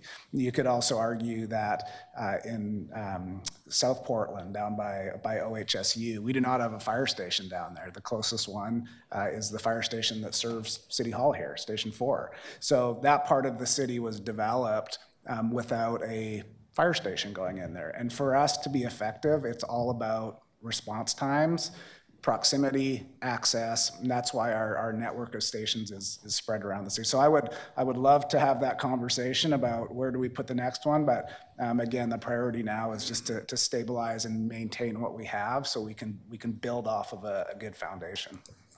Thank you all. Councillor Canal. Thank you. Thank you, Madam President. I am one of the people with 20 questions, but I will confine them and give colleagues a chance. First, let me say thank you to DCA Myers. In general, the integrity and humility with which you approach your work is a big part of the reason I'm confident in the work of the service area.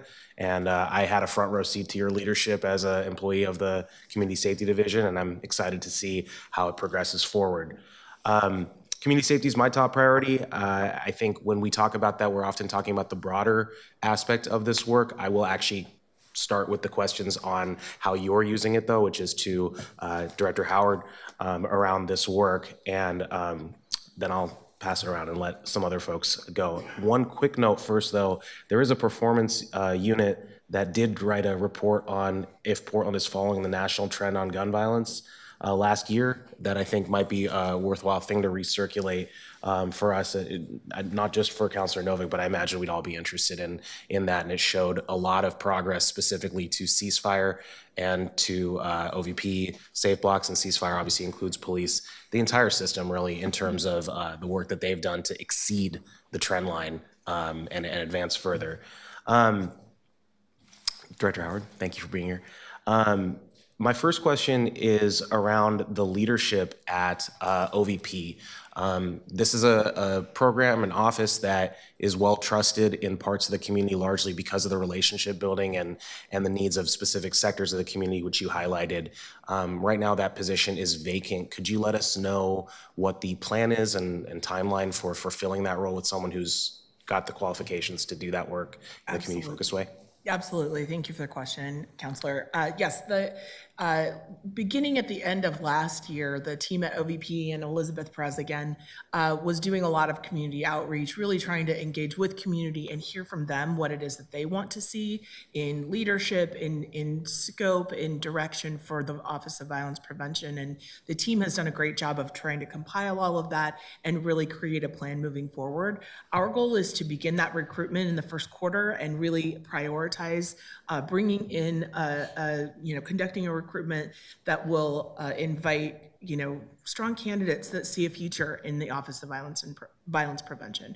We're really excited, and I am eager in my new role to try to create sustainability, to try to create stability around these programs, and really demonstrate the trust and the investment that I know this council and prior councils really have in the work and what's possible at the Office of Violence Prevention. So we're looking to begin that recruitment in the first quarter. My hope is to get that moving hopefully within the next couple of weeks, next couple of months. As I mentioned, we're working right now to try to get some quick planning ahead so that we can make sure we're getting grants out in time for spring break and planning ahead for summer. But this is absolutely a priority, and I'll be working really closely with the team and with the community to move that forward as quickly as possible in the first quarter. Thank you. My next question is very, very similar to that, but related to Portland Street response. And it is actually just the same question. What is the progress plan timeline for the leadership at PSR?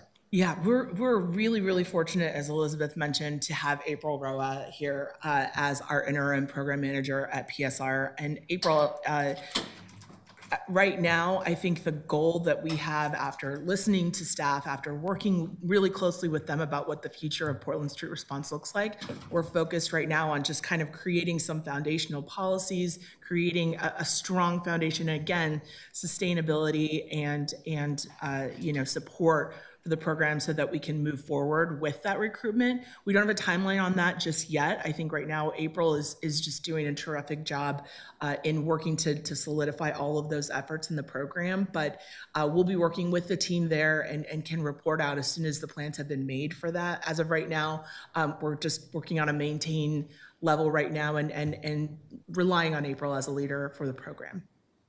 Thanks. And I didn't mention this up top, but I'm really grateful you started the presentation with that work because it often doesn't get appreciated as much as it should. And also Safe Blocks and Rose City Self-Defense. For the cameras, I got the bracelet on for RCSD today and appreciate their work. I also wanted to ask, there's been a couple references to the call allocation work group in the previous studies. But if you can maybe speak a little bit more directly to the progress in expanding the types of calls which PSR specifically would be able to respond to, because there's been a lot of different estimates thrown around about how many calls that would be, but obviously we can't answer that without knowing the categorization. Absolutely. Yeah, that coming into this new role is a priority for me because I know we've heard from the community loud and clear. They want to see PSR able to respond to additional calls. I know that PSR has great support in the Portland Police Bureau, and the process for deciding that scope is related to our labor negotiations. So under the collective bargaining agreement with the PPA, with our police bureau, there's a process for bringing the leadership from PPB, PSR, and others together to discuss that scope and to come to some agreements on what that can look like and what those processes can be. April and I just spoke about that this week, and we're working to get something on the schedule to start those conversations again and really reinvigorate that discussion because I think we all see the need and see the potential and want to come together to be force multipliers across the public safety service area.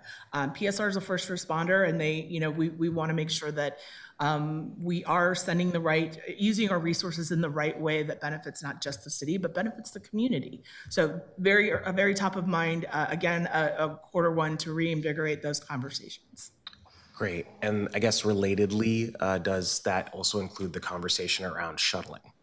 Yes, that does include that. That's a priority. I know, trying to really, again, maximize the resources we have to provide services to the community, also to work with the mayor and his team on how we can, meet his goals and to help support his plan to end unsheltered homelessness. Thank you. I'll stop here. Yeah. Thank you, Councillor Canal. Councillor Clark? Thank you, Madam Chair. And thanks to all of you for being here today. I have learned a lot. My head's sort of throbbing. I know I have a lot more to learn, and I look forward to talking with all of you, maybe individually. I just want to riff off of Councillor Novick from the 50,000-foot level to the 5,000-foot level. On behalf of my neighbors, my district, my friends, all the constituents in District 4, I want to thank you for responding to our needs. We have had car break-ins, stolen cars, car parts, apartment break-ins, and when the police and the fire department show up, there's this great sense of gratitude. And I just want to share that with you. In fact, there's a sort of an awe because people didn't expect it all the time for you to show up. And it really restores that faith in our government, faith in our civil society, and back to your issue, the trust in our society. Because I think that for too long, we've been really enabling scofflaws, and we have to turn that around. So that's a personal down to the 5,000-foot level. I did want to appreciate Mike Meyer's suggestion that maybe the service area needs a strategic plan. I'm really interested in that. And what the vision would be for an overall functioning system. We've heard about all the parts today, and how they all work together, but what would the bigger vision be? So just a couple of specific questions, and you could nod yes or no. For Ms. Howard, the safe blocks that you talked about, that's something new to me. Is that related to PIMO? Is that They do work together. It's distinct from PIMO, but Safe Blocks is a program that I think was formerly the crime prevention program. I think it was within the Portland Police Bureau for a time. So it's been around for some time, but it is now under the auspices of the Office of Violence Prevention. Okay, so when my neighbors asked for a crime prevention review of the area we live in, where did that actually go? Where does that reside? That would most likely be a Safe Blocks Safe request. Blocks now, Yeah. okay. But again, they work closely with PIMO, and so the problem solver meetings, I think we've got Safe Blocks folks who attend those and collaborate with PIMO to do those site walks and CPTED assessments. Thank you. And to Mr. Kazi, does the accreditation rest on our response time? There's 20 components actually that tie in with the accreditation, and I don't have them all off the top of my head. We actually have a quality assurance manager, Ryan Desjardins, who can answer specific questions about that. But I do also want to mention that the past 3 months, we actually met call answering standards through that accreditation body for emergency medical dispatch calls. And we're really close in emergency fire dispatch at this point. Terrific, that's great news. And for Mr. Ahmed, this may be a little more involved, but regarding disaster preparedness, I'm just curious, do we have a plan, or how are we approaching the critical energy hub in the Linton neighborhood? Yeah, so a lot of what we do is planning. That's a big part of the prior to an emergencies component. Unfortunately, I will say in the last couple of years, we've had to, because of the issues and challenges I've highlighted, put some of that on pause. So we do have some plans. They do need to be updated, and we'd like to revisit some of those as soon as we can. And do you involve the Linton neighborhood in those development of those plans? Yeah, through our community resilience team, we actually have, I know, frequent contacts from various neighborhoods, and I know that they've been in contact with that team as well. Okay, great. I've got lots of other questions, but I'll pass at this point. Thank you. Thank you all. Thank you for your restraint. Councillor Murillo. Hi, everyone. Thank you so much for taking time to present, and good to see some of you again as well. I just had one question. It's a little bit long, so I'm going to read it off. But I know that in 2022, we had a Mission Critical's partner report that showed that the top 3 call types for police tended to be about suspicious persons or vehicles, an unwanted person, or a welfare check. And that accounted to about 80,000 calls. Those calls might be suitable for reallocation and more appropriate responders and could free up police call time so that you can respond to violent crime, which I think is really a focus. And it shouldn't be a surprise to anyone that all of our bureaus are facing really difficult budget questions right now, and all of our employees are facing those questions as well. And as a council, we're going to have to discuss that too. So accurately assessing the workload of each bureau to make sure that we're appropriately funding each bureau is really important. So does the project to analyze our call types and the best responders for those call types still have the support of all of you? And I specifically want to hear from DCA Myers, Director Causey, and Chief Day. Thank you.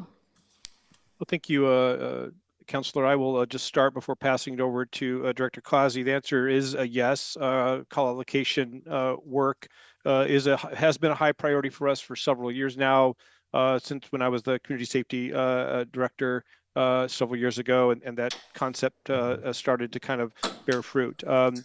We have a long way to go. I think, Bob, I'll turn it over to you. I think we do have a call allocation committee that continues to work around this. I will say one thing, councilors and Madam President, we've heard a lot about call volume and the dependency that it puts on our first responders. And I've always said, if you do not manage the call volume will manage you.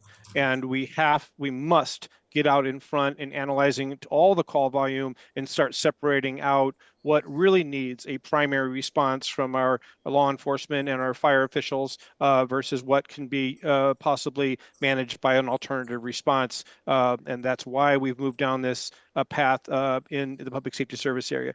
Director Causey, I think we have been working on this for quite some time. I know you have a team with Portland Fire and Portland Police. I think it's called the Call Allocation Committee. Can you talk about that and then maybe include your partners on what the committee does?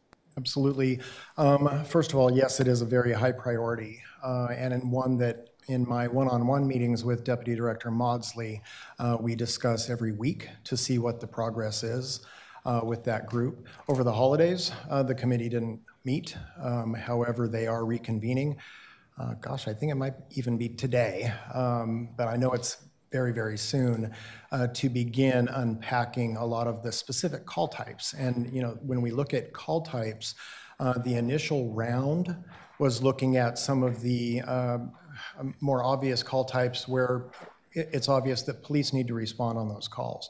Now they're diving deeper into other call types and actually tearing that apart to determine maybe it's better for a PS3, perhaps it's better even for online reporting in some cases. So that's where the committee is going and really trying to take that higher level approach and diving deeper. Is there a timeline for this committee or when the council should receive more information on the call type? I don't have a timeline right now, but we'll work on that. Okay, thank you so much. Yeah, Councilor, I will say from a timeline standpoint, I don't think this will ever be done. I think this is something we should do through the lifetime of having service delivery. We should be reviewing call types regularly and never stop. So I think it's work that can be done right now. I think there's a couple of staff members that are with council now, Elisa Freeman, Andre Miller, who were with the Community Safety Division for a few years, who have started this work. They've championed this work. The work will start. We'll continue to get progress, but I think we do this forever. We should be analyzing call volume as a regular part of our business model, and we should be reporting that in some form or fashion, where the council can have confidence that there's progress and that we are managing the call volume appropriately. I don't think we'll be done. I'll put it that way. Maybe that's the better way to state it. But I appreciate you bringing it up because I do think this is if we're going to talk about appropriate staffing, the wellness of our first responders, we need to talk about how we're managing the workload, and this is the primary way we can manage workload. Absolutely, thank you. And Chief Day? Yeah, so I tell people sometimes a little bit sarcastically, I'm the only CEO in the city that's trying to get rid of work. And so all of these efforts around alternative response models, I'm very supportive of, call allocation, et cetera. I know that, there are some conversations that we need to continue to include labor, but as a membership as overall, there's a lot of things that we respond to that either we don't believe we need to, or they don't fit the best response, being police officers. Police officers take this profession because we're naturally problem solvers. And it saddens me that every day we send a number of officers to problems that are unsolvable and they're not equipped to be able to manage and handle. And yet we expect them to do so, and they do it in an incredible way. But I do think that having this conversation is important. I just want to emphasize, though, that we are relying upon a system, but we can agree or disagree in terms of its effectiveness or appropriateness, that we have built for, literally decades.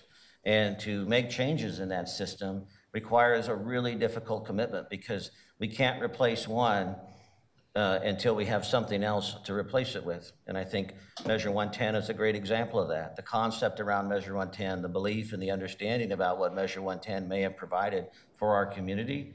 4 years later, hundreds of deaths later, we realized we weren't ready.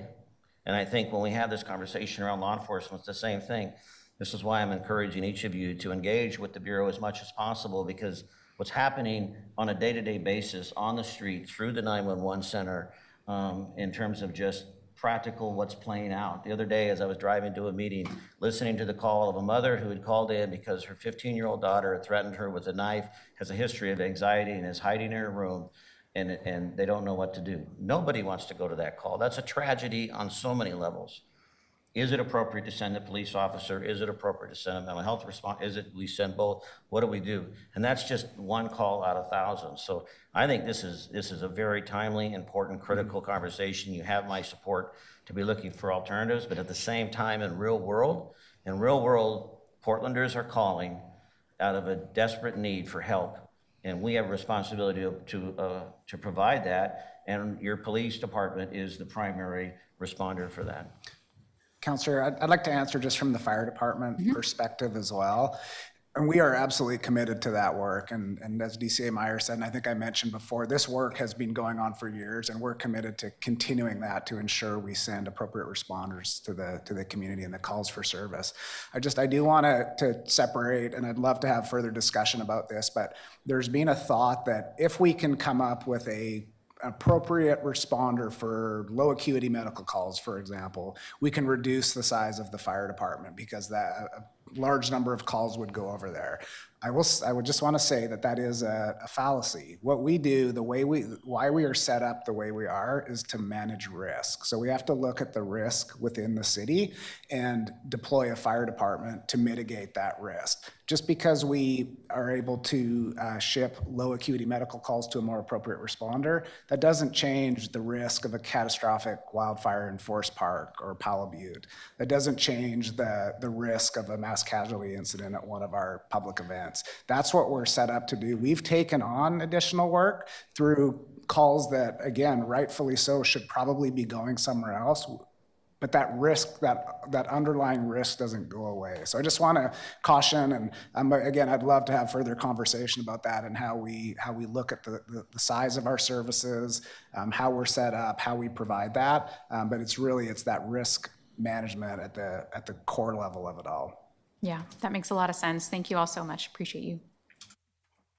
Counselor Zimmerman. Thank you. I just want to kind of start, Chief, with noting the lifestyle of an employee who lives the go bag life, right? And you've got a strike force that is heading down south. That is an important function, part of our mutual aid.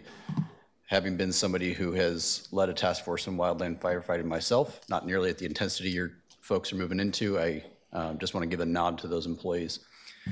But on that, with respect to mutual aid, right, we are starting this meeting noting that, and it's an important part of how our work gets done on our worst days or on our stressed days. And I'm curious, Chief Day, in terms of our mutual aid with agencies outside of Multnomah County, I'm very interested in what our timeline looks to a return and increased and better relationships with Washington and Clackamas County.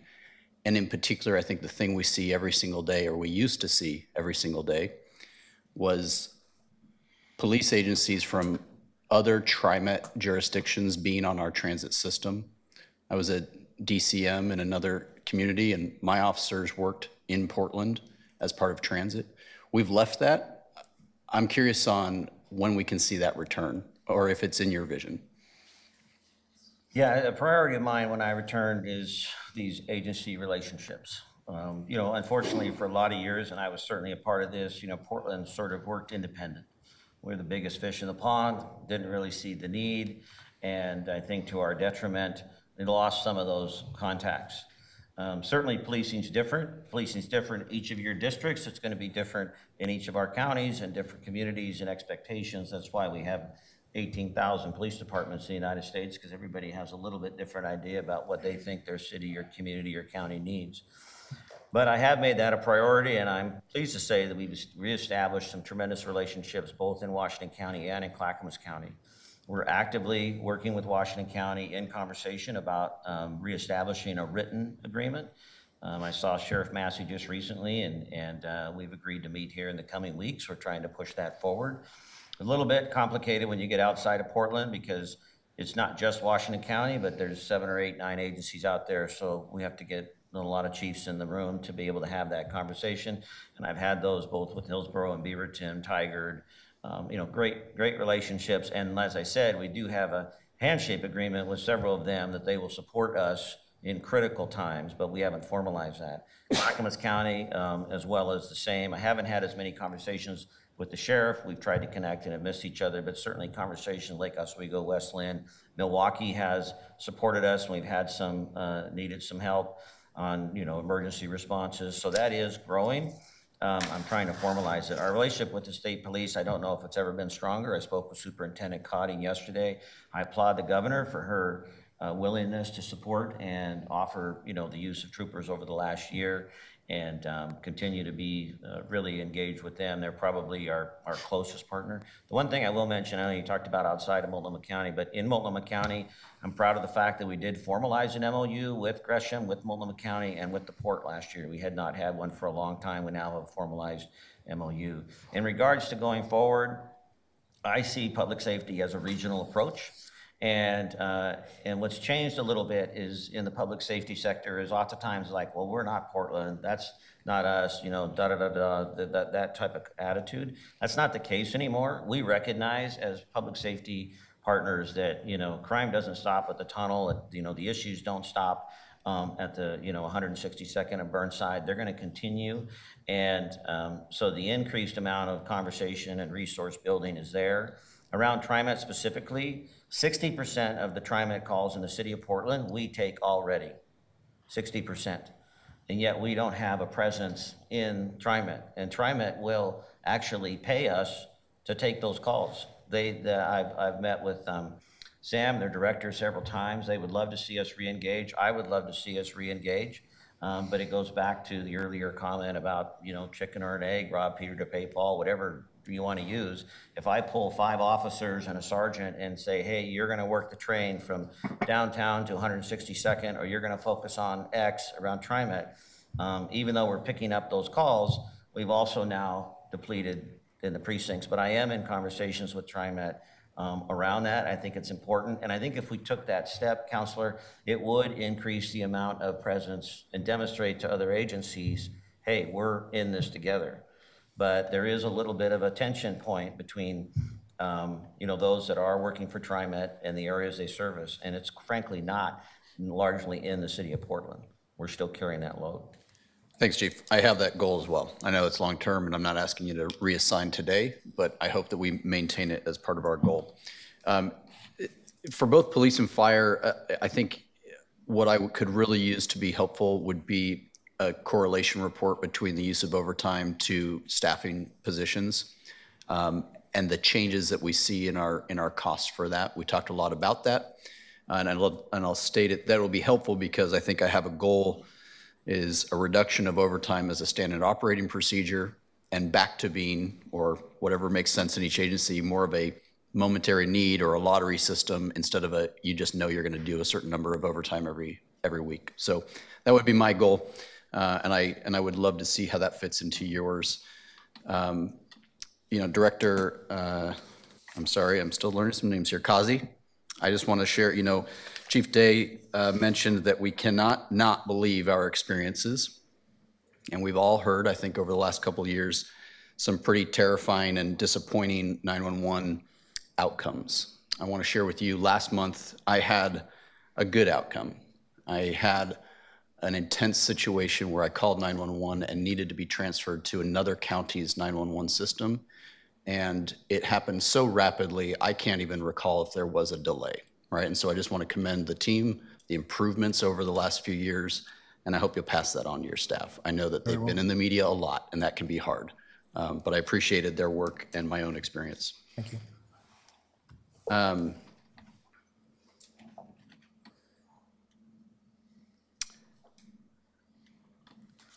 Director Ahmad, somewhere, maybe gone. Okay, that's fine. Y'all can convey it. I think that electeds can be a great asset in the day of an emergency, and I think we can be great distractions. So my encouragement to the DCA and the rest of the team is please schedule the ICS trainings for elected officials as soon as possible, because you have 13 distractors or 13 assets up here, not to mention all of our staff. And so I've been through it a number of times. I used to put my own mayors through it. I hope you will put all of us through it. And to my colleagues, I hope you'll all go to it. The reason I'm being delayed here is I'm selecting which questions. For Ms. Howard, in terms of the violence prevention work that you'd mentioned and some of our unique issues, but also some trends that track nationally, I am curious when the last time we engaged in a gun buyback program, right? Things that used to get a lot of attention, I don't hear a lot about anymore. And the reason I ask you that is that I'm a firm believer in the reduction of access increases the time for decision-making, and increased time in decision-making increases better decision outcomes. And so, do we have a current gun buyback program or gun access reduction priority? We do not have a standing program for that, but the Safe Blocks program, and I think in collaboration with PPB, have had gun buyback events. I don't remember when the last one from Safe Blocks was, but they work with other community-based organizations to do those. I know that we have had at least one or two in the last 6 months, and I think that's something we absolutely will look at in the future as something we can add to that effort. And Counselor, we've been in conversation just recently, is it Chief Lavelle or Craig? I can't remember, but we just had recent conversations about that with program managers around that. So it's back on the list and conversations happening. Please consider me an advocate for it. If you can put me to work, I will help where I can. And I appreciated the comments earlier about some of the crime prevention. Actually, we have some folks in this room right now who I think used to be crime prevention specialists for the city before we had a commissioner really defund that program and move away from it. And I would just note how impactful this work is getting us all back to being able to help neighborhoods figure out how to reduce crime, how to have that interaction. And so Safe Blocks and the whatever each iteration we're in, it's important. And the work that you all are doing and that your teams are doing outside of the uniform divisions is incredibly important to the success of this entire service area. And so I hope that we will resist those kind of clawbacks in the future, or reductions in the future, because we're in a clawback moment now. And then, Chief, one thing that two things. You and I have discussed previously, and I'd be curious as we go through this first year of this new government, the alignment of precincts to districts, and if that ever does make sense, I'd be very supportive if you think it makes sense, but I have no predetermined So let's keep that one on the burner and see where it goes. And then secondly, I hope that we can start to hear a little bit about the recruits that we see coming into service. I think that we have some preconceived notions about who goes into different lines of public service. And having come from an organization where recruiting and retention is important, knowing the demographics of folks who are choosing to raise their right hand and take an oath is something that will help us then be better at targeting folks to come join our ranks. I've told you previously, Chief, that if you can put me to work to help know that Portland is open for employment and we are open for people to be a sworn officer, that I want to help with that. But it also helps to know who's joining the ranks of Portland Police Bureau today. And then I think it's relatedly, I couldn't sit here and not talk about, having spent a career in a volunteer system of service, that I think it is time that we get serious about bringing back the reserve program. I understand why it left. I appreciate that Sheriff Reese took it on, but I think it's time to come back to Portland. And it's not just about more uniformed officers. It is about our ability to say yes to every event that wants to come to Portland and have a road closure so that they can have a race, a parade, a festival. It is about a sense of public safety coming back to the community where you can volunteer, right? You can rise to the ranks as a volunteer. That I think is incredibly important to the fabric of the community. And so wherever I can be helpful to move us back into a place where a reserve program is part of our fabric, and you can tell me all the hurdles that you think exist with it, and let's knock down the hurdles versus saying no, I'm there. And so thank you. I'll stop there, Madam President, unless we just have an abundance of time later. I don't suspect that will happen, but noted. Councillor Ryan, you have some questions? Yeah. I'm gonna set my timer. And y'all have to hold me to it. Good morning. It's a beautiful day, and I'm in a little bit of a somber mood because my favorite president in my lifetime funeral was today. A good friend's house burned down yesterday, and that's life. And what I want to pivot to is what I'm experiencing when I listen to all of you. It's morale, reputation, morale, all these things that are deeper than data. I can tell you that I'm experiencing a different level of morale boost over the last year, and it's evident when all of you are in person, and I appreciate that. It's also really complicated. Someone started, I think it was you, Stephanie, with complex problems I'll do the second part, take complex local solutions. I think we're usually good about the complexity of the problem, and then society wants a quick fix. That's a longer conversation. Everything we've talked about that's why my alarm will go off soon. My point is collaboration is key. We experienced that, I think, 2 days ago when we had the SSCC team here, and I think we're hearing that again today. And we're Portlanders, so we can never get distracted by one of our values, which is inclusion. And I think that you've proven that you've taken a lot of steps in that regard. That said, Mike Myers, I think you started off with saying one of the goals, the values, is collaboration. Where would you say the number one strength is in collaboration right now? And where would you say is our number one priority for improvement? So thank you, Councillor Ryan. And I think you answered the question for me.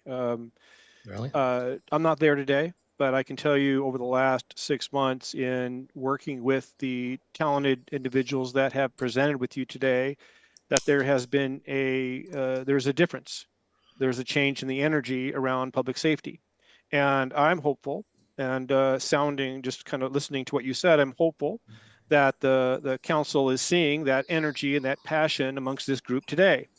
I would tell you, a year ago, if we had brought this group together without this common service area approach, I don't think that energy would be felt by you. That's my personal opinion. I can leave it to the bureau directors and the directors there to comment on how they feel. But I feel a difference. I've noticed a difference. I've seen a difference not just in the energy around our conversation, but it shows up in the performance indicators and the results that we're seeing. Things have changed. I feel it when I walk around town. I feel it within the energy of the conversation, and we're seeing it in results. a positive change in results. All of that, I believe, is the result of really good professional dialogue, collaboration, support. And I watch it when we sit in unified command meetings. We are just approaching things differently. Where the number one area for improvement, I don't know that there's a number one. I think there's multiple areas for improvement. There always will be. What I hear from each one of these directors, I meet with each one of them independently and alone, and I meet with them all together. I hear passion about their work area. Every one of them has a something very important to give back to the community, whether it is Portland street response or getting gun violence down, or the chief's challenge on staffing, or the making sure that we keep the fire to the room of origin and cardiac arrest survivability numbers are good in the city. Every one of those are a challenge. We were showing good results. We can show better results. So I believe the collaboration will yield just a consistent increase in our ability to deliver the goods and services of public safety that you all are requesting. And I'm seeing that today, and I'm hoping that you are as well. And I would open it to my colleagues on their comments on how they feel the last 6 months has gone on around collaboration and working together. I just see a difference. Okay, we'll get that offline. I only have a few minutes left. So moving right along, I want to first of all acknowledge you, Chief Day. When I go to the swearing-in ceremonies, you say something so important to your new recruits, and I think actually to yourself. That is, you have really challenging jobs, and you respond to things that are very uncomfortable, and you have to make really quick decisions to protect Portlanders. And so you remind everyone to go appreciate Portland when you're off duty. Go walk along the park when the blossoms are out, and et cetera. So I really want to say that's really important that you help set that tone. Staffing levels is obviously the big question in police for the police bureau. And you mentioned both the morning shift or the day shift. I might not do these right. The afternoon shift, then there's the night shift. I didn't see the numbers on the night shift. And we also had a report recently from your team about the staffing up with overtime during the week of the elections. And I can't tell you how many times I heard from people, they dialed 111 and they got responses that week that had nothing to do with what you probably were pre-programmed for. It was just basic service. So how many officers will we have tonight on the night shift, for example? Yeah, so I appreciate that. Thank you, Counselor. And the numbers vary. And I just gave you that snapshot just for, real-time moment. That was great. In time, but I can definitely get you those overall. I can tell you that consistently for the last year, every shift has been a minimum of 2 below minimum. So once again, and this is just the minimum standard. So consistently on average, we do not meet the minimum requirement of staffing that we believe is necessary to meet the needs of Portlanders. And you're right, when we had, and the reason we had the resources we had during election week is because we ordered everybody to work. They didn't have a choice. And so, but in that same vein, I was committed to not just having people sit around, but to really demonstrate what we can do when we have adequate resources. And we saw double-digit percentage decrease in response times, being able to get to places, quicker, more efficiently. We saw an increased amount of use of deflection to the point to where I think we took 41 people over the course of a couple of days, and we've been averaging just a few. So we're able to engage more with our behavioral health, public service, and county partners around that. So the reality is it's a math problem that if you have the people and the butts in the seats, they're going to be able to get to the calls quicker and more efficiently. I'm looking, yeah, there it goes. I just hit the time. I'll just end with this. I'm doing a ride-along tonight. I'm going to the 11 p.m. Roll call. And so I'll be able to get a sense of what those numbers are like in North tonight. And I look forward to that. I also appreciate hearing about the strategic plan, and I hope that you engage the labor partners while you're working on that strategic plan. Thank you so much. Thank you so much. Counselor, can I answer your collaboration question or just add a little piece to that? I don't want to take away time from you. 7 minutes. Yeah. To myself. I'll be quick. And I won't repeat everything that DCA Meyer said, because the internal collaboration with our team is incredible right now, and the lengths that we've gone and where we are now.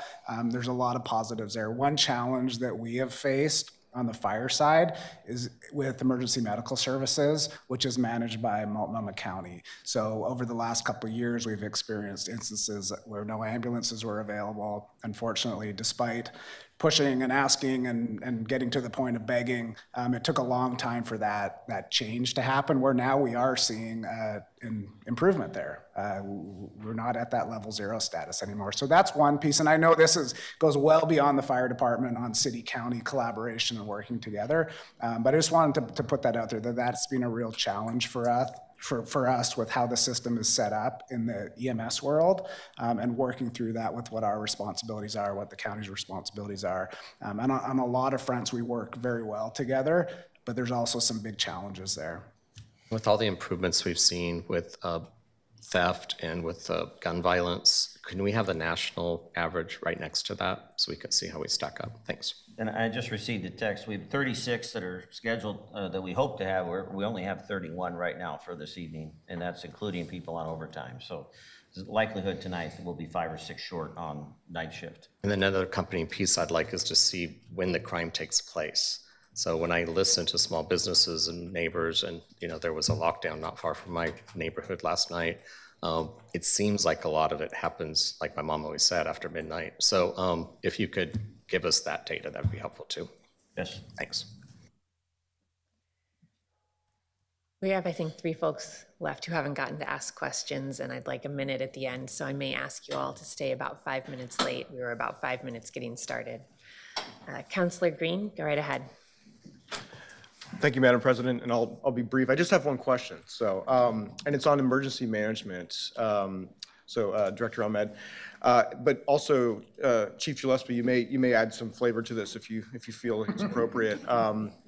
My question is in regards to Forest Park, kind of the Forest Heights area, and also that sort of like nexus with the critical energy infrastructure hub. One of the things I hear a lot from the people who live in that part of the district is the worry that we do not have an emergency management preparedness posture for that type of risk. I appreciate on the slide that you mentioned that there's both the challenges, reductions in staff, and also kind of this increased risk of frequency of emergencies because of climate change. I think we're all seeing that lesson very clearly from Los Angeles right now. So I'm wondering, I want to recognize the good work that the Community Resilience Program does, but we don't want to just lean only on neighbors. We also want to have our own infrastructure, our own staffing. So I'm curious if you have in your mind, one, are we prepared to deal with a major wildfire in Forest Park, and maybe sort of a leap across Highway 30 to the CEI, or vice versa? And if not, what does it take to get there? Thanks. That's a great question. I know you said it would be quick, but I don't know if the answer is as quick. So definitely we could do some further conversation. But I'll just start by saying, there's definitely a lot of, and kind of following Councilor Ryan's question about collaboration. That's how we get to that level of preparedness, right? To your point as well, Councilor, we can't do it alone. Community can't do it alone. Government can't do it alone. And to that extent, there has been work with even the Multnomah County, for example, on kind of what a plan would look like. Again, it takes effort, it takes resources to even do that planning effort. And I know, as I said, some of our plans aren't as up to date as we'd like them to be. Having that strong community resilience, having a proper plan in place is really the foundation of an answer to what you're asking for. How confident am I in our preparedness? We know there are gaps. We've had identified gaps in the past that we know that we want to work to improve. For example, a key part of ensuring survivability is alert and warning. And an alert and warning program is, it's not resourced right now with us. You look at other cities that have a staff managing that program. We've struggled to get there. And so we've used kind of in bits and pieces, we've had contract resources support some of that, but really that's something that you want to have in-house. So we can talk a little bit more about kind of some of those specific pieces and what that means. I would not say that we are where we want to be. And a lot of what we're doing, what you've heard today from all of us, is risk management. And we're putting resources where we're, seeing the greater needs. And sometimes those kinds of other issues where maybe something hasn't happened yet falls a little bit lower in that priority. That doesn't mean it's not important to us. It doesn't mean we want to do something. Just right now with limited resources, we have to focus where we are. And I don't want to speak for the fire chief, but maybe you can speak to the Yeah, fire. I'll add a little bit there. Yeah, absolutely, that's a concern of ours, amongst many others that keep me up at night. And we look at it from a couple different perspectives, from the prevention side, of course, and then the response side, and preparing and working through both of those. So on the prevention side, our fire prevention division has worked with the communities up there with the FireWise program, making sure that folks understand the importance of clearing brush away from their house and access and egress routes. And we would love to expand that out as much as we can. Again, it's resource limited. So on the prevention side, ultimately, that is the goal. Let's stop it before it even starts. We've had fires in Forest Park. We had a number of them last year. That's where the response piece comes in, and making sure that our folks are adequately trained. A lot of that is self-initiated training by the companies that work in that area, that we can respond appropriately and get that fire out before the wind kicks up, before it starts blowing up the hill and we experience something like LA. We can't control nature. We can't control the environment. We can't control the changes that are happening, but we can be as prepared as possible for that. And then with the CEI hub, same thing. We understand the huge risk that's associated with that, whether it's a Cascadia earthquake or something else that ignites that down there. So we work with the industries down there to ensure that we're prepared. We have a specialty unit that actually responds to flammable liquid fires, and we conduct tabletop exercises as well. And a lot of that is in coordination with emergency management and other bureaus as well. The FireWise, for example, we work closely with parks for that, for the land clearing and the access. Thank you. And just a quick follow-up, if I may. How frequent are your tabletop exercises, and are they as frequent as you'd like them to be? I'm going to say annually for the CEI. I mean, we do them. They're not as frequent as I would like them to be. One that we haven't done for a while that we really need to do is a communication tabletop exercise. We did that a number of years ago, and that was essentially simulated the Cascadia earthquake. What happens if our primary radio system goes down? And what happens if the secondary radio system goes down? And we had across the board, BOEC was a huge partner in that, to exercise the communication, because again, if we don't have the communication amongst ourselves and out to the community, we're going to be in a real jam. So that's one that is definitely on my list. We can never be prepared enough. So it's a difficult question to answer because there's always more we can do. Our job is to manage that, to prioritize it, to prepare and plan and train and exercise as much as we can within the confines of the limited resources that we have. And I can just add on to that. So when we design a tabletop exercise, we're looking first at what is the goal, what is it that we're testing, and we talk about those in terms of capabilities. So even if it's not, let's say, a specific geographic region or a specific hazard, we test those capabilities. And as the chief alluded to, like communication might be a particular capability we want to test. It doesn't have to be a specific wildfire exercise for it to be tested. So we do tabletop exercises on a lot of areas all throughout the year as a city. Oftentimes, they've been done in the past bureau by bureau, and we're working to kind of create an overarching citywide training and exercise program, again, with the resources we have, and sometimes we're challenged by. All right, thank you both. Councillor Avalos, I believe you only got a brief question in before, so. Yes. This maybe is a big question, but I just feel like I need to ask it. What is your general philosophy on Portland Street Response becoming a co-equal and independent branch of the first responder system, and are you currently working towards that goal? I'm happy to take that. I think that we absolutely view, in the service area, we view Portland Street Response as a first responder. I think the COAT response and what that looks like is exactly what we're working to address with the labor group when we talk about scope and we talk about, you know, how we can best leverage the strengths that Portland Street Response has and integrate them. But I think we absolutely see them as an integral part of our entire first response system. And in what ways, if any, does Portland Street Response and chat collaborate? You know, I might actually just bring an expert up here, phone a friend, and have April Roa come. She can talk about some specifics of what that looks like. And I think I'll ask Stephanie Sullivan to come up from the fire side, specific to the chat program.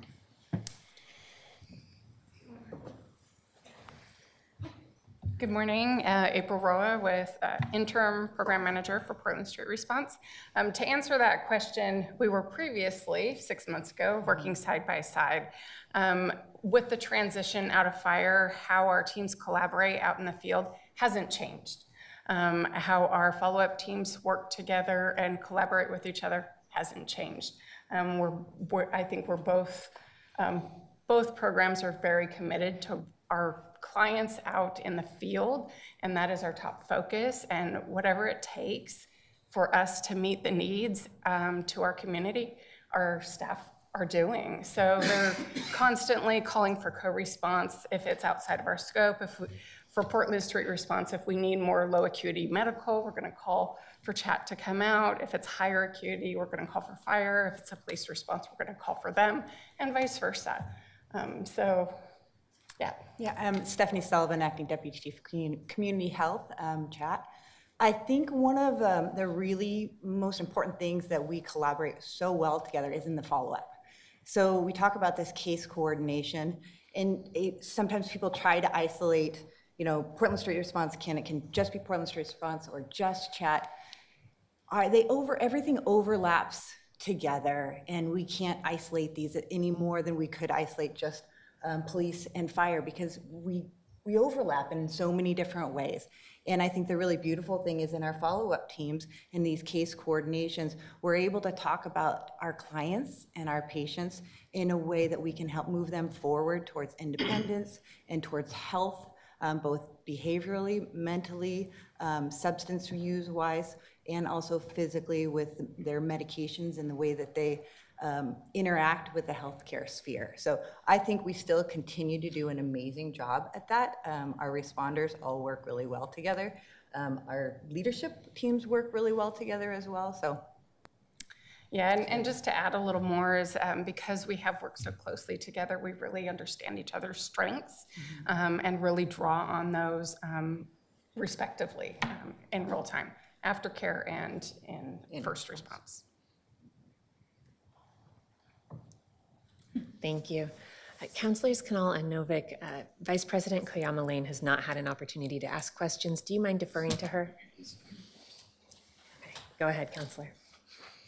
First, I want to say thank you to so many of you in the room who have been at this for hours. It's not lost on me that many of you were in a meeting before this with President Portal-Guinea and I. So thank you so much for your time and your engagement.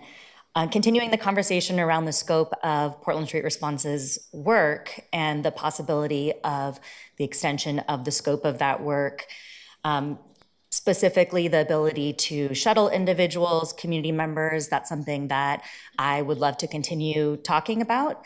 What I noticed when Councilor Kanal brought that topic up was that the response quickly went to shelters.